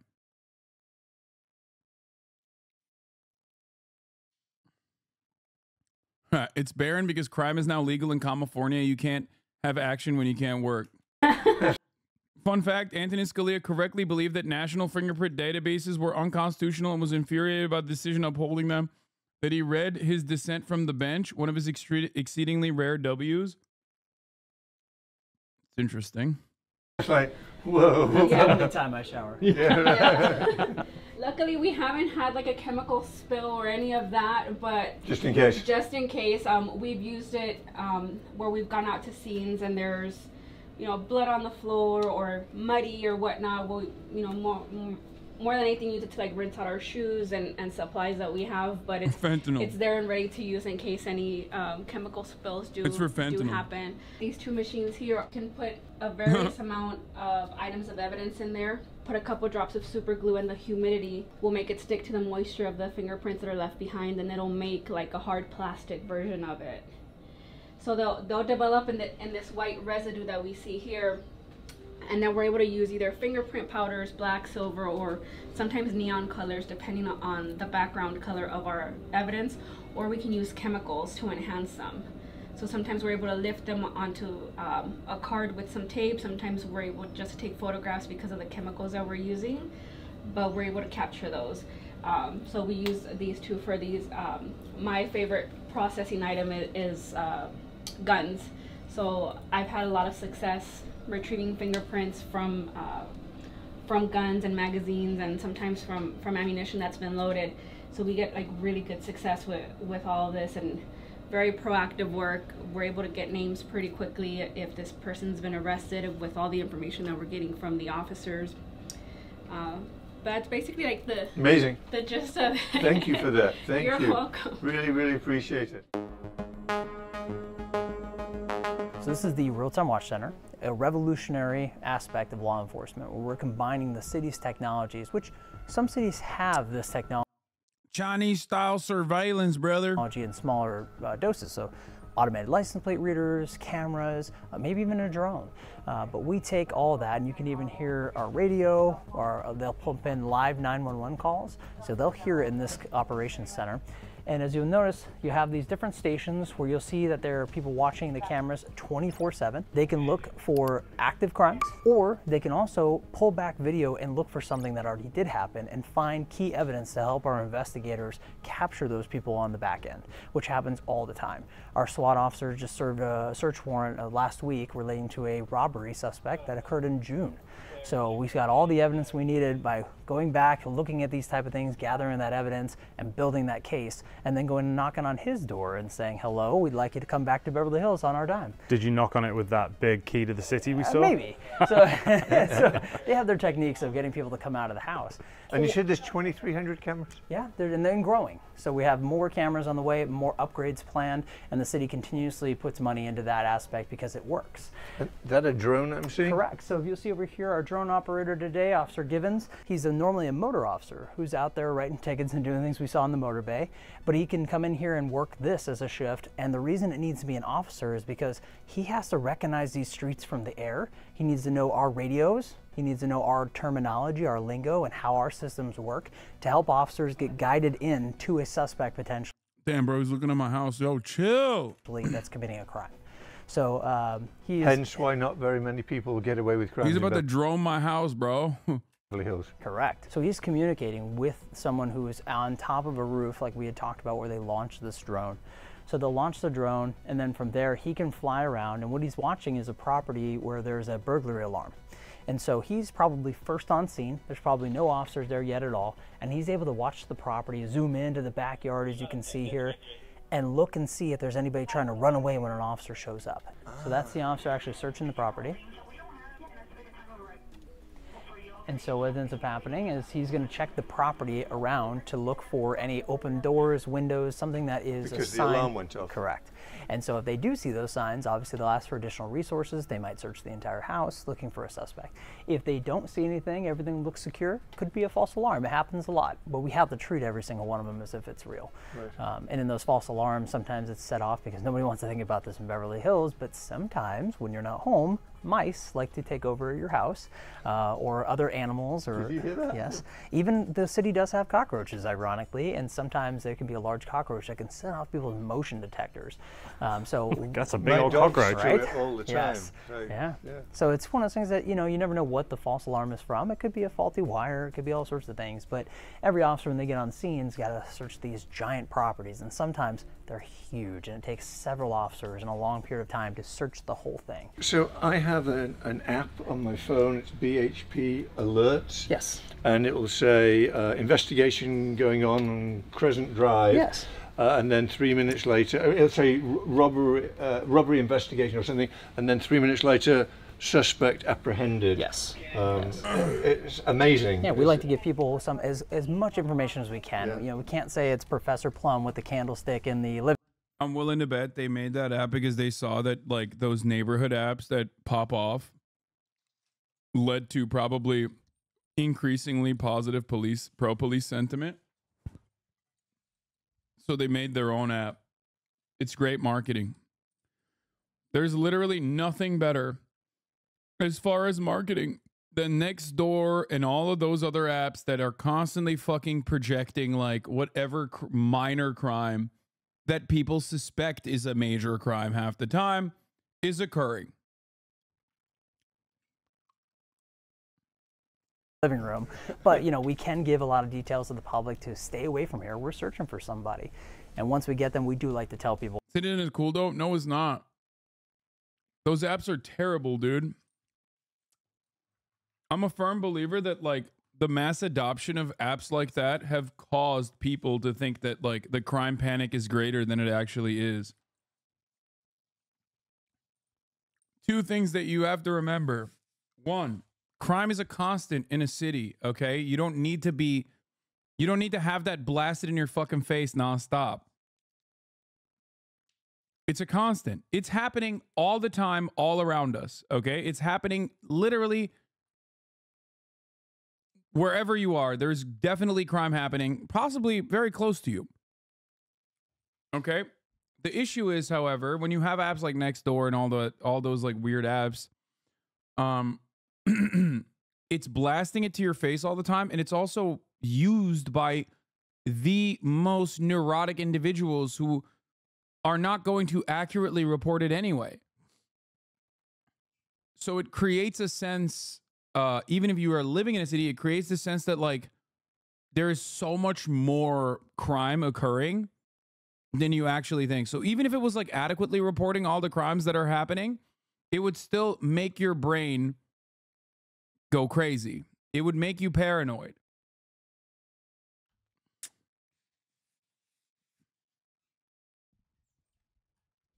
But it's even worse because it's not just real crime occurring in real time.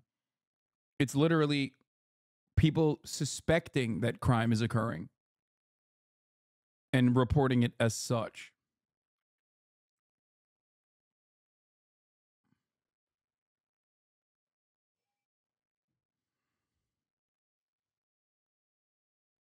Boy, we have all of them in custody. No need to worry. Amazing, amazing.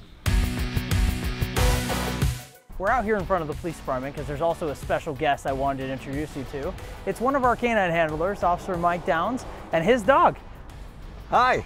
I don't want to shake your hand because I might get my arm ripped off, right? No, he's very friendly. Good boy. Can I stroke him? Absolutely. Hi. Give him a good pet. Can I stroke him? Jesus Christ, dude. British people are crazy.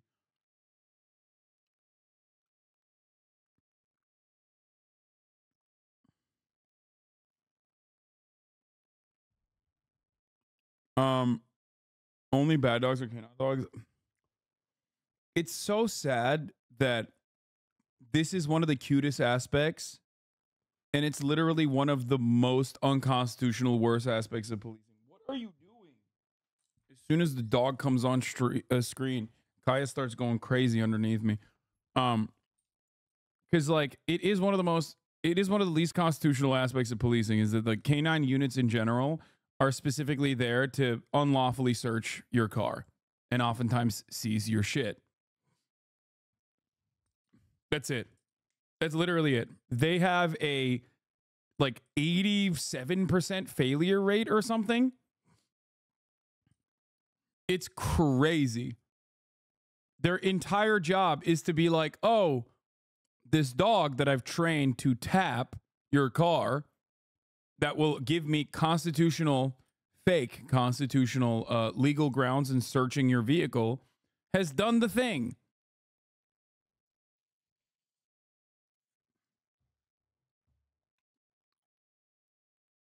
Yeah, it is their that dog that he's petting, this beautiful Belgian Malinois that he's petting, is a Fourth Amendment loophole. That's all this is. Hi. Good boy.